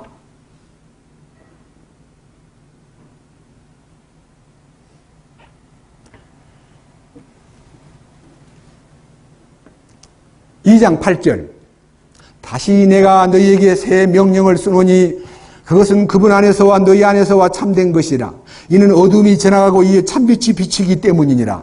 자기가 빛 가운데 있다고 말하면서 자기 형제를 미워하는 자는 지금까지 어두움 가운데 있느니라. 자기 형제를 사랑하는 자는 빛 가운데 거하며 그 속에 걸려 넘어지게 할 것이 전혀 없으나 자기 형제를 미워하는 자는 어두움 가운데 있고 어두움 가운데 걸으며 자기가 어디로 가는지 알지 못하나니 이는 어두움이 그의 눈을 멀게 하였기 때문이라. 구원받았다는 사람이 형제를 미워하면 이제 내적으로 가정적으로 한 생명 안에 있다고 말하면서 어떻게 형제끼리 싸움을 합니까? 저는 교회 안에서 싸우는 일이 있다면 그들은 다 참으로 어둠 속에 빠져 있기 때문에 그들을 말리고 야단칠 게 아니라요, 그들을 위해서 기도해야 될 책임이 있습니다. 저는 우리 교회 가운데도 간간히 부딪히는 사람이 있을 때마다 저는 아무 말도 안 합니다. 왜? 저는 자격이 없습니다. 집에 와서 주님 불쌍히 여겨 주십시오. 그들을 구출해 주십시오. 분노에서 끄집어내 주십시오. 그들의 마음속에 용서를 비는 마음 주께서 만들어 주십시오. 그 밖에는 할 말이 없어요. 왜 그러냐? 어떤 형제는 저한테 와가지고 왜 그렇게 못된 놈을 가만히 놔둬요? 목사가 돼가지고 어떤 야단을 쳐야지. 옛날 우리 목사님은 막 야단을 쳐가지고 혼대비를 내주던데 저 형제는 왜 아무 말도 않고 가만히 계세요? 나는 그런 자격이 없습니다 했더니 뭐가 자격이 없어요? 설교도 하지 차라리 하지 말지. 그럼 저를요 비난하면서 교회를 떠나버린 사람도 있습니다. 저는 형제의 잘못을 판단하고 재판할 권리가 없습니다. 저는 못합니다. 내버려 두는 게 아니라 주님에게 맡겼습니다. 그게 잘한 거예요? 제가 나서야 되겠어요? 한번 물어봅시다. 잘못한 형제들을 제가 나서가지고 야단쳐야 되겠어요? 주님께 맡겨야 되겠어요? 주 왕이 살아계시는데 그분한테 맡겨야지요. 자, 그 다음 보십시오. 이제 12절입니다. 다시 거기도 어린 자녀가 나옵니다. 어린 자녀들아, 내가 너희에게 쓰는 것은, 이 편지를 쓰는 목적은 2장 1절에서 너희가 죄를 짓지 않게 하려 한다는 목적을 말해놓고 또 이렇게 말합니다. 내가 이 편지를 너희에게 쓰는 목적은 너희의 죄들이 그분의 이름으로 인해 용서되었기 때문이라. 여러분, 죄가 주님의 피로 씻었는데 갑자기 주님의 이름으로 용서되었다? 여기서요, 주님의 이름의 가치, 주님의 이름의 위대함, 주님의 이름의 효용성, 이거를요 우리에게 열어주신 거예요. 피로서 죄 씻었다는 말만 하지 않고요, 그분의 이름으로 너희가 용서되었다 하는 그분의 이름이 얼마나 가치가 있는 것을 우리가 알아야 되는데, 제가 그분의 이름에 대한 얘기는요 나중에 시간이 나면 말씀드리기로 하고 이건 그냥 넘어가겠습니다. 다만 우리로 하여금 죄 짓지 않게 하기 위해서 근본적인 요소 3대 원칙을 딱 정립을 시켰습니다. 여기 2장 15절입니다. 세상이나 세상에 있는 것들을 사랑하지 말아라. 어떤 사람이 세상을 사랑하면 아버지의 사랑이 그 속에 있지 아니하니. 세상 사람들은 세상을 사랑하는 것이 바로 인생의 근본이요, 그것이 인간이 태어난 목적이기도 하고, 세상과 짝을 해서 세상에서 막 돈을 벌고 남을 쓰러뜨리고, 지금 세상의 모든 시스템이 제로섬 게임이에요. 남을 쓰러뜨려야만 내가 승리자가 되고, 남을 쓰러뜨려야만 내가 돈을 벌고, 남을 망하게 해야만 내가 잘 되고, 그것이요, 어떤 사람 막 부도났다 그러면 이렇게 얘기해요. 아유 시원하다, 쌀값 내리겠네. 남 망하는 걸 그렇게 좋아합니다. 우리는 망하는 것을 보고 쾌재를 부를 게 아니라, 주님, 그들이 그냥 그렇게 살다가 그렇게 망하면 절망에 빠져서 또 지옥 갈 텐데, 그 망하고 안 망하는 것 둘째치고 그들을 구원해 주시옵소서. 하나님은 모든 사람이 구원을 받으며 진리를 아는 데 이르기를 원하신다고 하셨는데 어떻게 하면 그 사람을 구원받게 할까요? 이것이 우리의 진정한 기도의 제목이 되어야 됩니다. 그러나 그리스도인에게는 이렇게 말합니다. 세상이나 세상에 있는 것들을 사랑하지 말라. 만약 네가 세상을 사랑하면 아버지 사랑이 네 속에 없다. 16절, 세상에 있는 모든 것, 즉 육신의 정욕과 안목의 정욕과 인생의 자랑은 아버지에게서 나지 아니하고 세상에서 나느니라. 세상도 그의 정욕도 사라지되 하나님의 뜻을 행하는 자는 영원토록 거하느니라. 여기에 3대 항목, 육신의 정욕. 에덴 동산에서 마귀가 하와로 하여금 선악과를 따먹게 만들 때, 야, 이거 따먹으면 하나님처럼 돼. 그거 막 지혜가 피어나가지고요, 하나님처럼 될까봐 못 따먹게 한 거야. 먹어봐, 먹어봐. 그러니까 딱 보는 순간에 먹음직하고 육신의 정욕, 보암직하고 안목의 정욕, 탐스럽게 보였다. 인생의 자랑. 세 가지입니다. 먹음직하고, 그 다음에 보암직하고, 그 다음에 탐스럽게 보였다. 먹으면 정말 하나님처럼 되겠구나.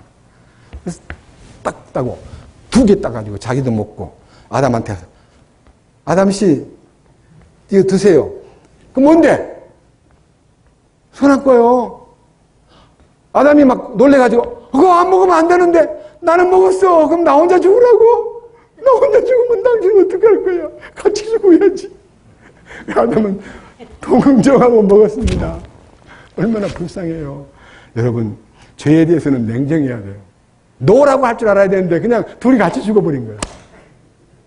그래서 하나님께서요, 여자에게 야단을 칠 때 네가 마귀 말을 듣고 따먹었으니까 너는 평생토록 아기를 낳을 때 고통을 받고 낳으리라. 남자를 섬기면서 지배를 받으리라. 그렇게 했고요. 남자는 네 여자 말을 듣고 네가 먹었기 때문에 평생토록 네 이마에 땀이 흘러야 되고 수고하고 고통하고 가시밭을 채우고 잡초를 뽑는 그 전쟁을 네가 치루어야 된다는데 아담의 후손들은요. 지금도 농사 짓는 사람의 대명사가 뭡니까?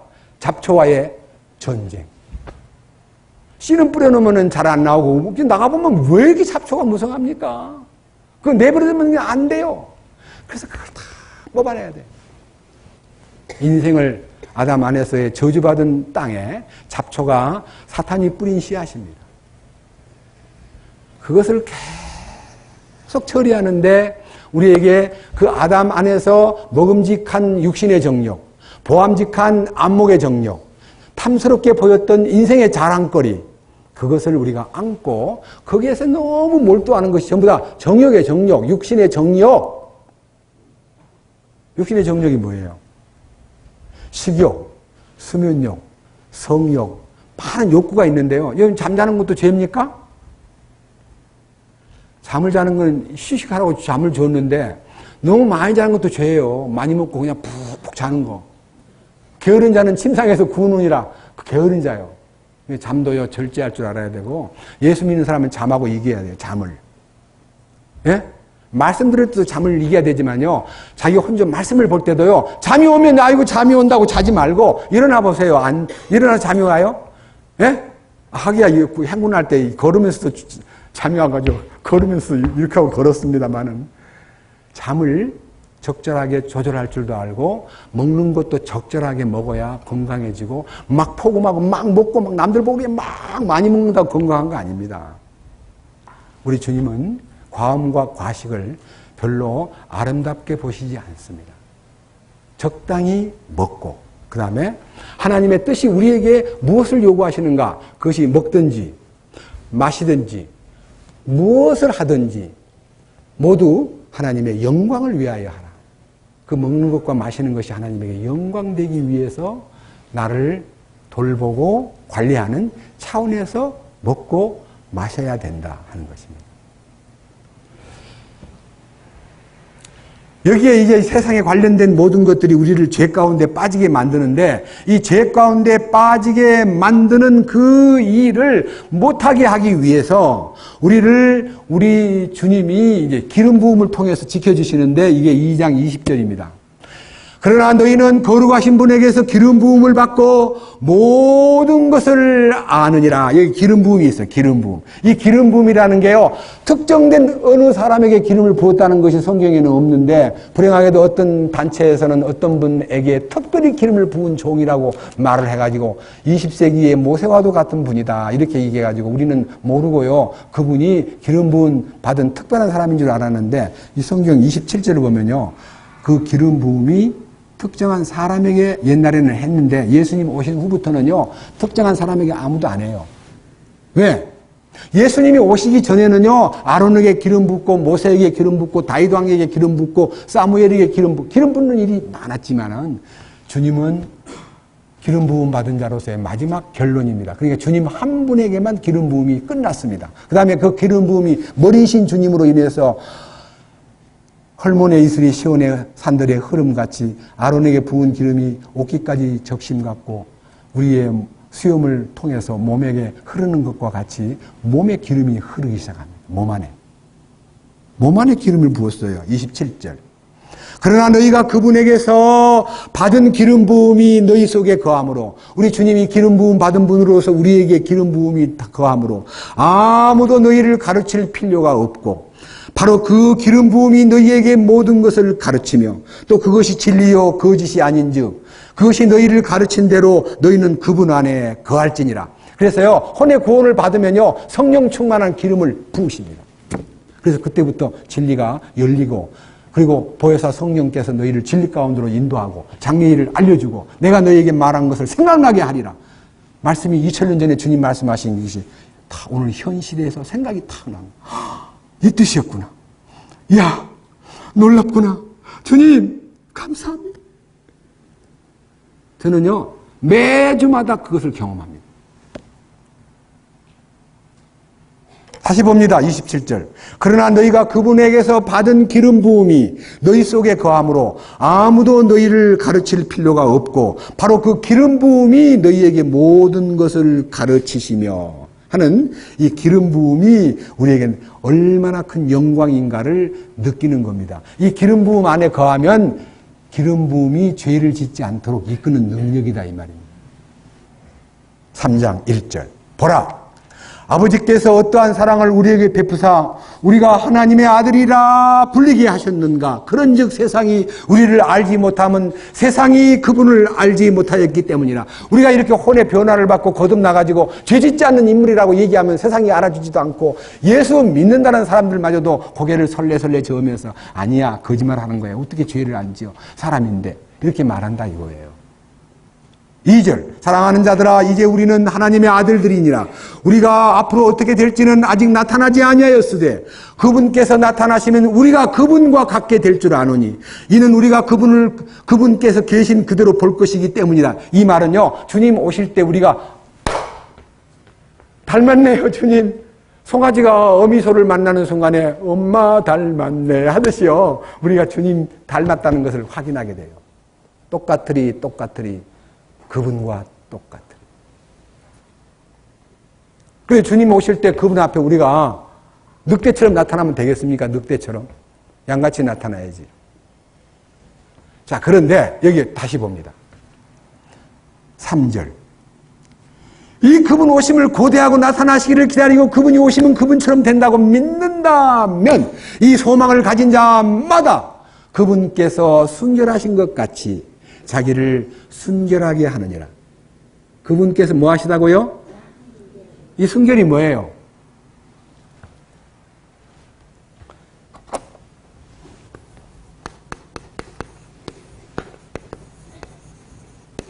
이 순결이란 말은요, 너무너무 섞임이 없는 순수함과 고결함, 깨끗함. 그러니까요, 거룩함을 얘기해요. 거룩함. 똑같은 단어입니다. 거룩함과. 그분이 거룩하니 너희들도 뭐하라? 거룩하라. 그분이 순결하니 네가 그분을 기다린다면 그분처럼 순결하라. 얼마나 놀라운 얘기입니까? 그것이 이제 죄짓지 말라는 거예요. 그래 놓고 이제 그 다음 보십시다. 네가 그 소망을 갖고 있다면 그분의 순결하심 같이 너희들도 순결한 자가 되어야 된다.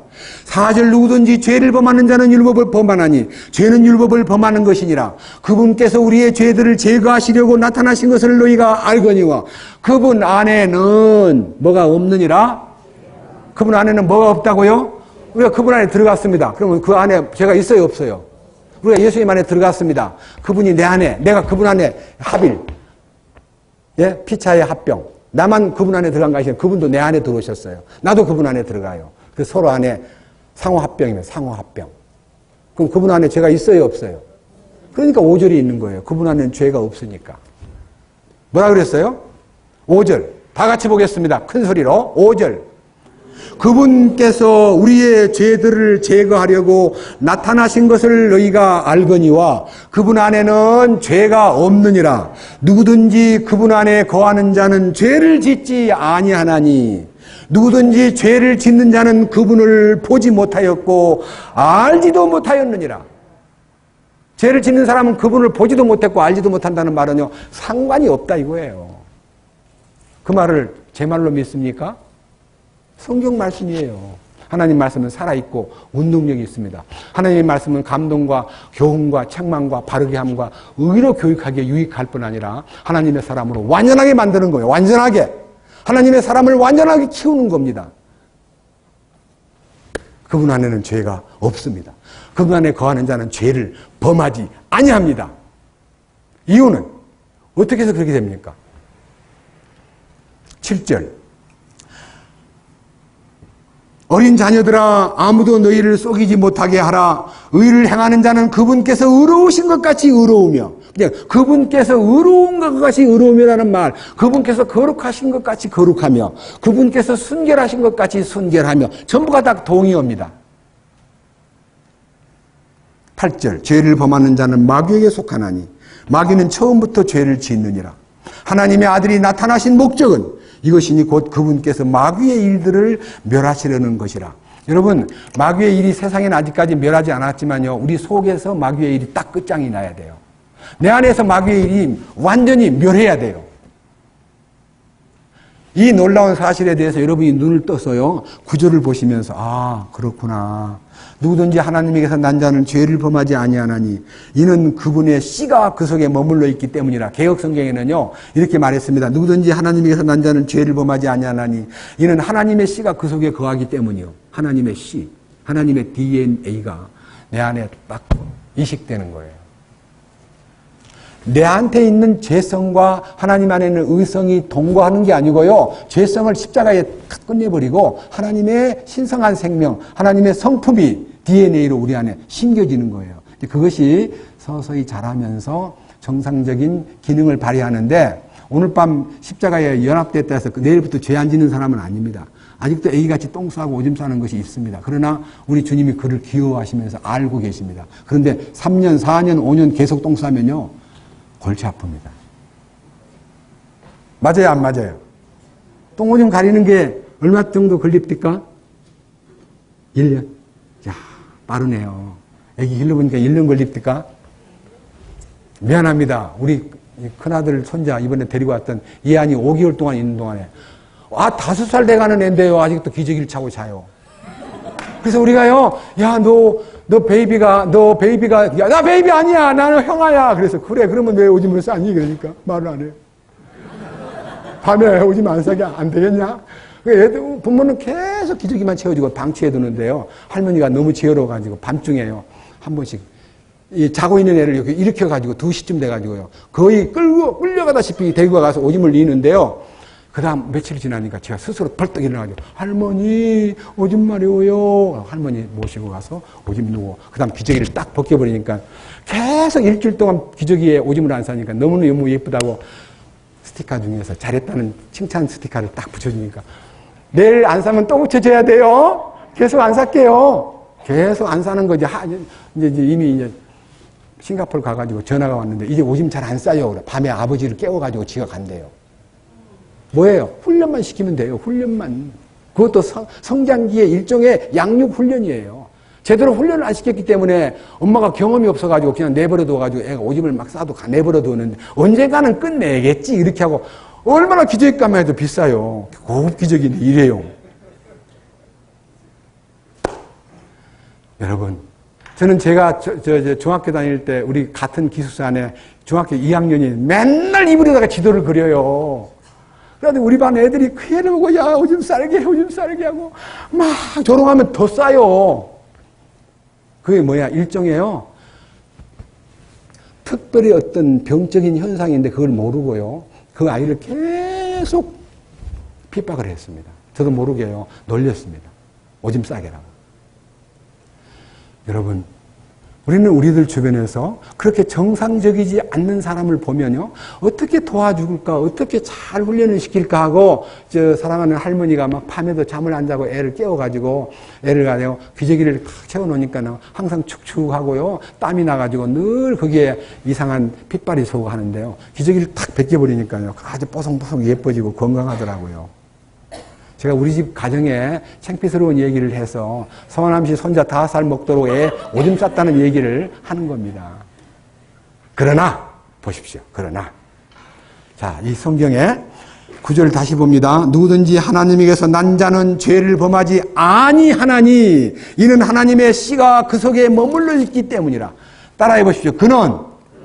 그는 하나님에게서 났으므로 죄를 지을 수 있느니라. 죄를 지을 수 없다는 말은요, 죄를 내가 안 짓는 게 아니라 하나님이 안 짓게 도와준다는 거예요. 엄마, 할아버지가요, 자꾸 밤에 도와주니까 애가 오줌을 안 싸더라 이거예요. 어떻게? 조절을 해주니까. 우리를 죄 짓지 않도록 컨트롤하고, 우리를 죄 짓지 않도록 격려하고, 이기는 생명이 우리 안에 오셔가지고 우리를 북돋아주고, 우리를 응원해주고, 칭찬해주고, 그래 우리를 죄 짓지 않도록 만들더라 이거예요. 그 하나님을 믿을래요? 죄를 짓게 만드는 하나님을 믿을래요? 예? 죄 짓지 않게 하는 하나님, 너무너무 놀라운 하나님이에요. 근데 이제 조금 더 이제 진전되면요. 죄 안 짓는 건 그만이라도요. 욕심이 다 사라져야 되고, 특별히 돈에 대한 욕심이 완전히 사라져야 되는데, 형제님, 그거는 언제 해결됩니까? 그래요. 여러분, 돈의 욕심도요, 주님이 해결해 줍니다. 저는 경험했습니다. 저는 다 포기했습니다. 우리 가운데도 그런 사람이 있습니다. 몇 사람이 있습니다. 다 그렇지는 않습니다. 그러나, 이 성경에서 이 말씀이 우리에게 나타난 중요한 목적은요, 10절. 요한 1서 3장 10절. 이로써 죄 짓고 안 짓고를 통해서 하나님의 자녀가 누구며 마귀의 자녀가 누군가가 드러나나니, 누구든지 의를 행하지 아니하는 자나 자기 형제를 사랑하지 아니하는 자는 하나님에게 속하지 아니하느니라. 정신 차려야 됩니다.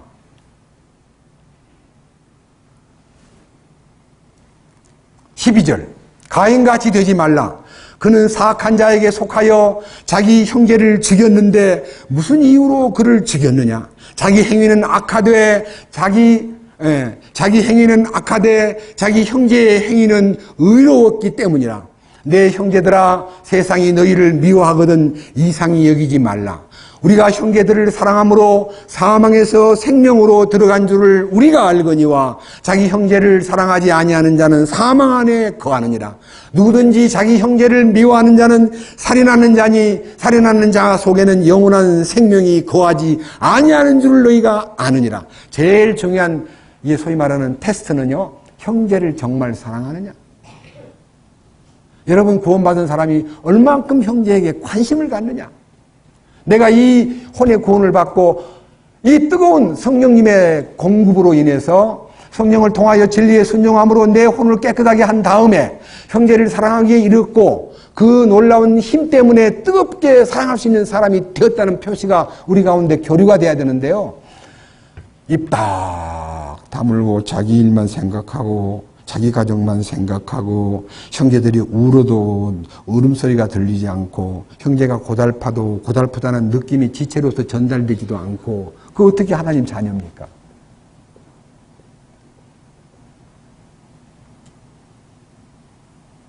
걸어가다가요, 저도 그렇게 한 적이 있습니다. 여러분, 핀, 이게 뭐야, 뭔 핀이라 그래? 앞정. 누가 앞정을 딱 깔아놨는데 그냥 앞정을 퍽 밟았습니다. 야, 엄청 아픕니다. 바로 들어갔는데. 밟기는 발이 잘못했는데요. 막 입이 막, 아이고. 뽑았어요. 뽑으니까요, 아파요. 그냥 거기다가 더 막 팍 짜가지고 피를 빼고요. 그 다음에 더 잘하려면 어떻게 하면 된 줄 아세요? 입으로 달 수만 있으면요, 입이 잘 안 가지만 쪽쪽쪽 빨아주면요, 괜찮아집니다. 저는요, 홀트 양자회에 가가지고, 홀트 말리가 지금은 나이가 많아졌지만 옛날 40대 때요, 홀트 양자회에 고아들이 많은 중에서요, 지체 부자유자 막 이상한 병이 들어가지고 잘 못 움직이는 지체 부자유아가 있는데요, 걔가 욕창이 걸려서 욕창. 그래서 막 너무 아파하고 힘들어하는데요, 제가 보는 데서요, 누가 시키지도 않았는데 자기가 가가지고요, 입으로 쪽쪽 빨아요, 그거를. 남의 자식을. 그것도 고아를. 이야, 진짜 정신 멋진 사람이다. 저는 그 사람의 정신을 보고요, 그 후에 홀트 양자회에 그 아이들 전도를 위해서 여러 번 갔습니다. 구원받게 하려고. 그 아이들도 IQ가 30, 40밖에 안 돼도요, 구원을 받더라고요. 많이 정력을 쏟았습니다. 어떻게 남의 자식을요, 그 욕창든 데를 혀로 빨아주면, 입으로. 빨리 낫는데요. 여러분, 그런 정신을 가진 사람이 우리 가운데도 있어야 돼요. 그것이 사랑이에요. 진정한 사랑.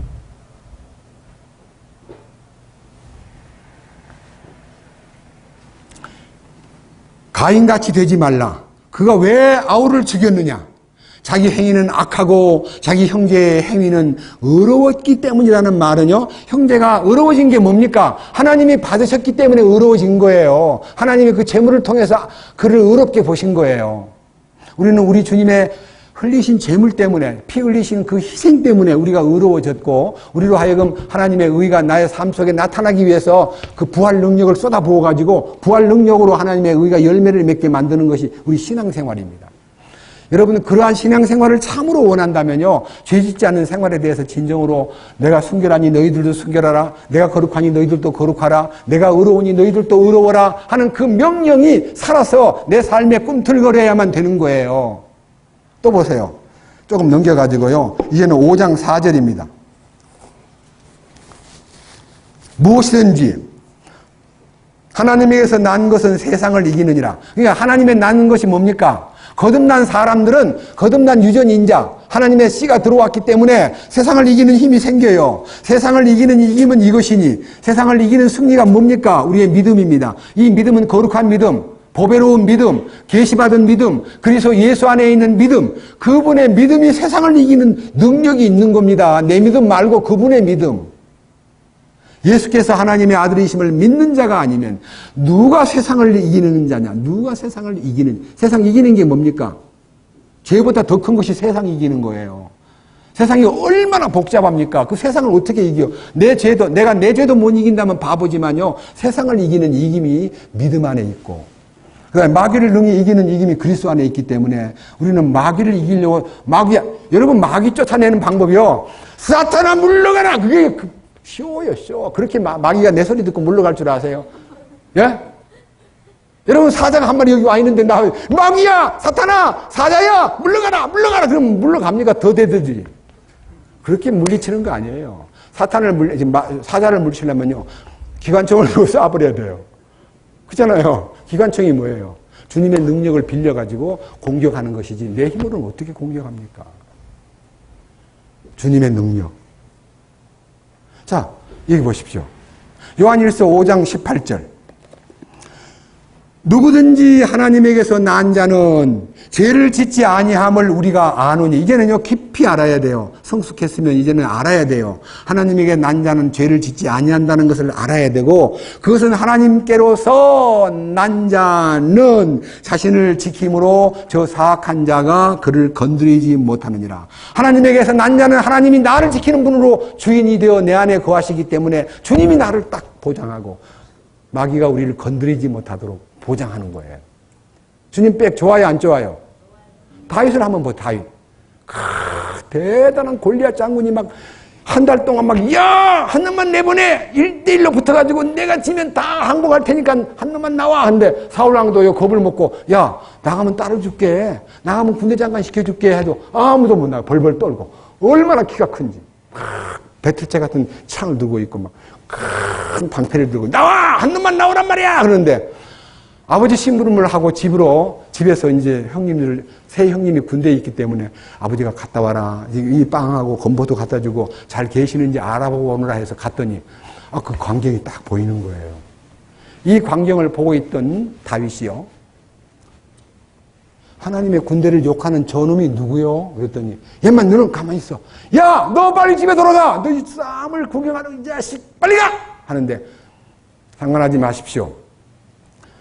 제가 저 사람을 무찌르겠습니다.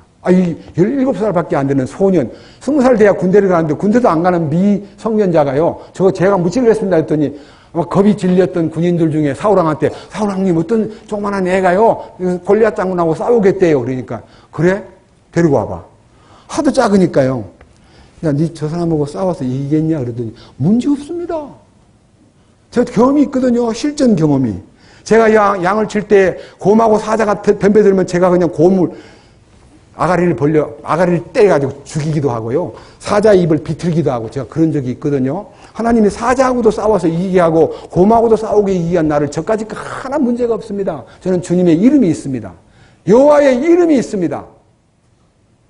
그래서 이제 사울왕이 자기 갑옷을 탁 입혀주는데, 사울왕의 키는 남보다 어깨 위가 크다는 말은요, 제가 1m 68cm입니다. 70도 안 되는 사람인데요. 사울왕하고 저를 만약 비교한다면 제 어깨보다 큰다는 말은 저 목보다 크기 때문에 사울왕은 충분히 2m가 넘는 사람입니다. 그런데 갑옷을 떡 입혀주는 거예요.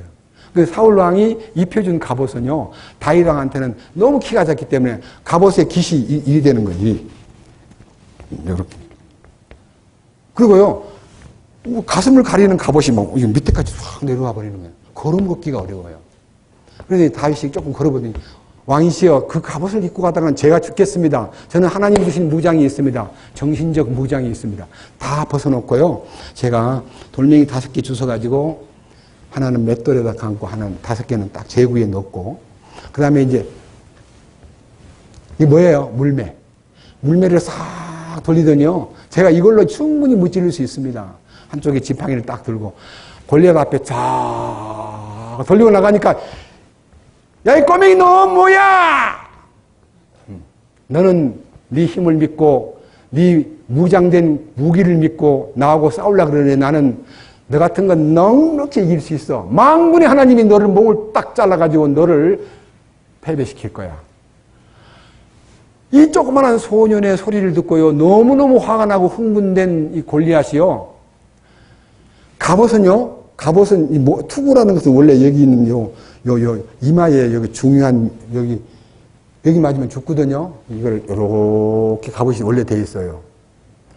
흥분하니까 막 땀이 뻑뻑 나니까요, 하도 어이가 없어가지고 이 갑옷을 싹 벗기는 순간에 다윗이 물맷돌을 탁 빼는데 여기 미간, 눈썹 사이에 미간에 딱 정중해가지고 기절을 해버렸어요.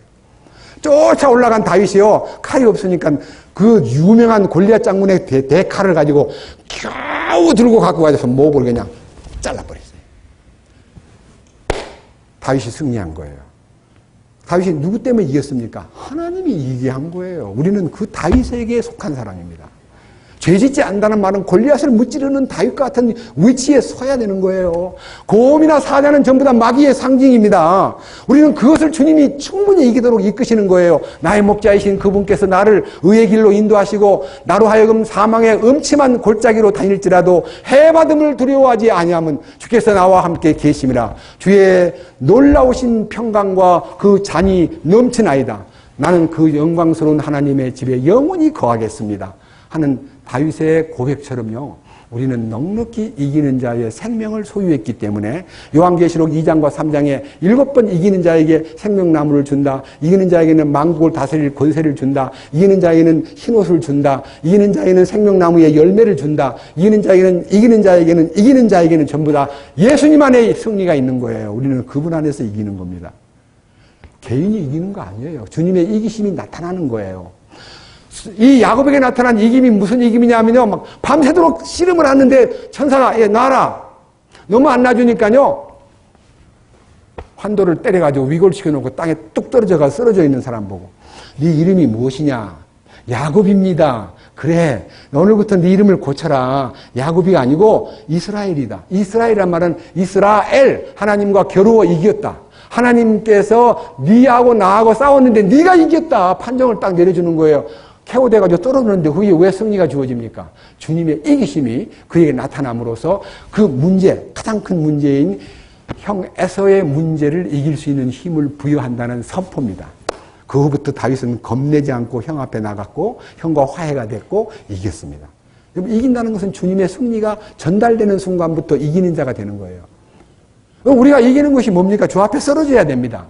그리고 주님이 도와주셔가지고 내 이름을 바꿔가지고 패배자로 살지 않고 이기는 자로 살도록 주님이 이름을 바꿔줍니다. 이기는 자가 되는 거예요. 이기는 자가 주님 안에서.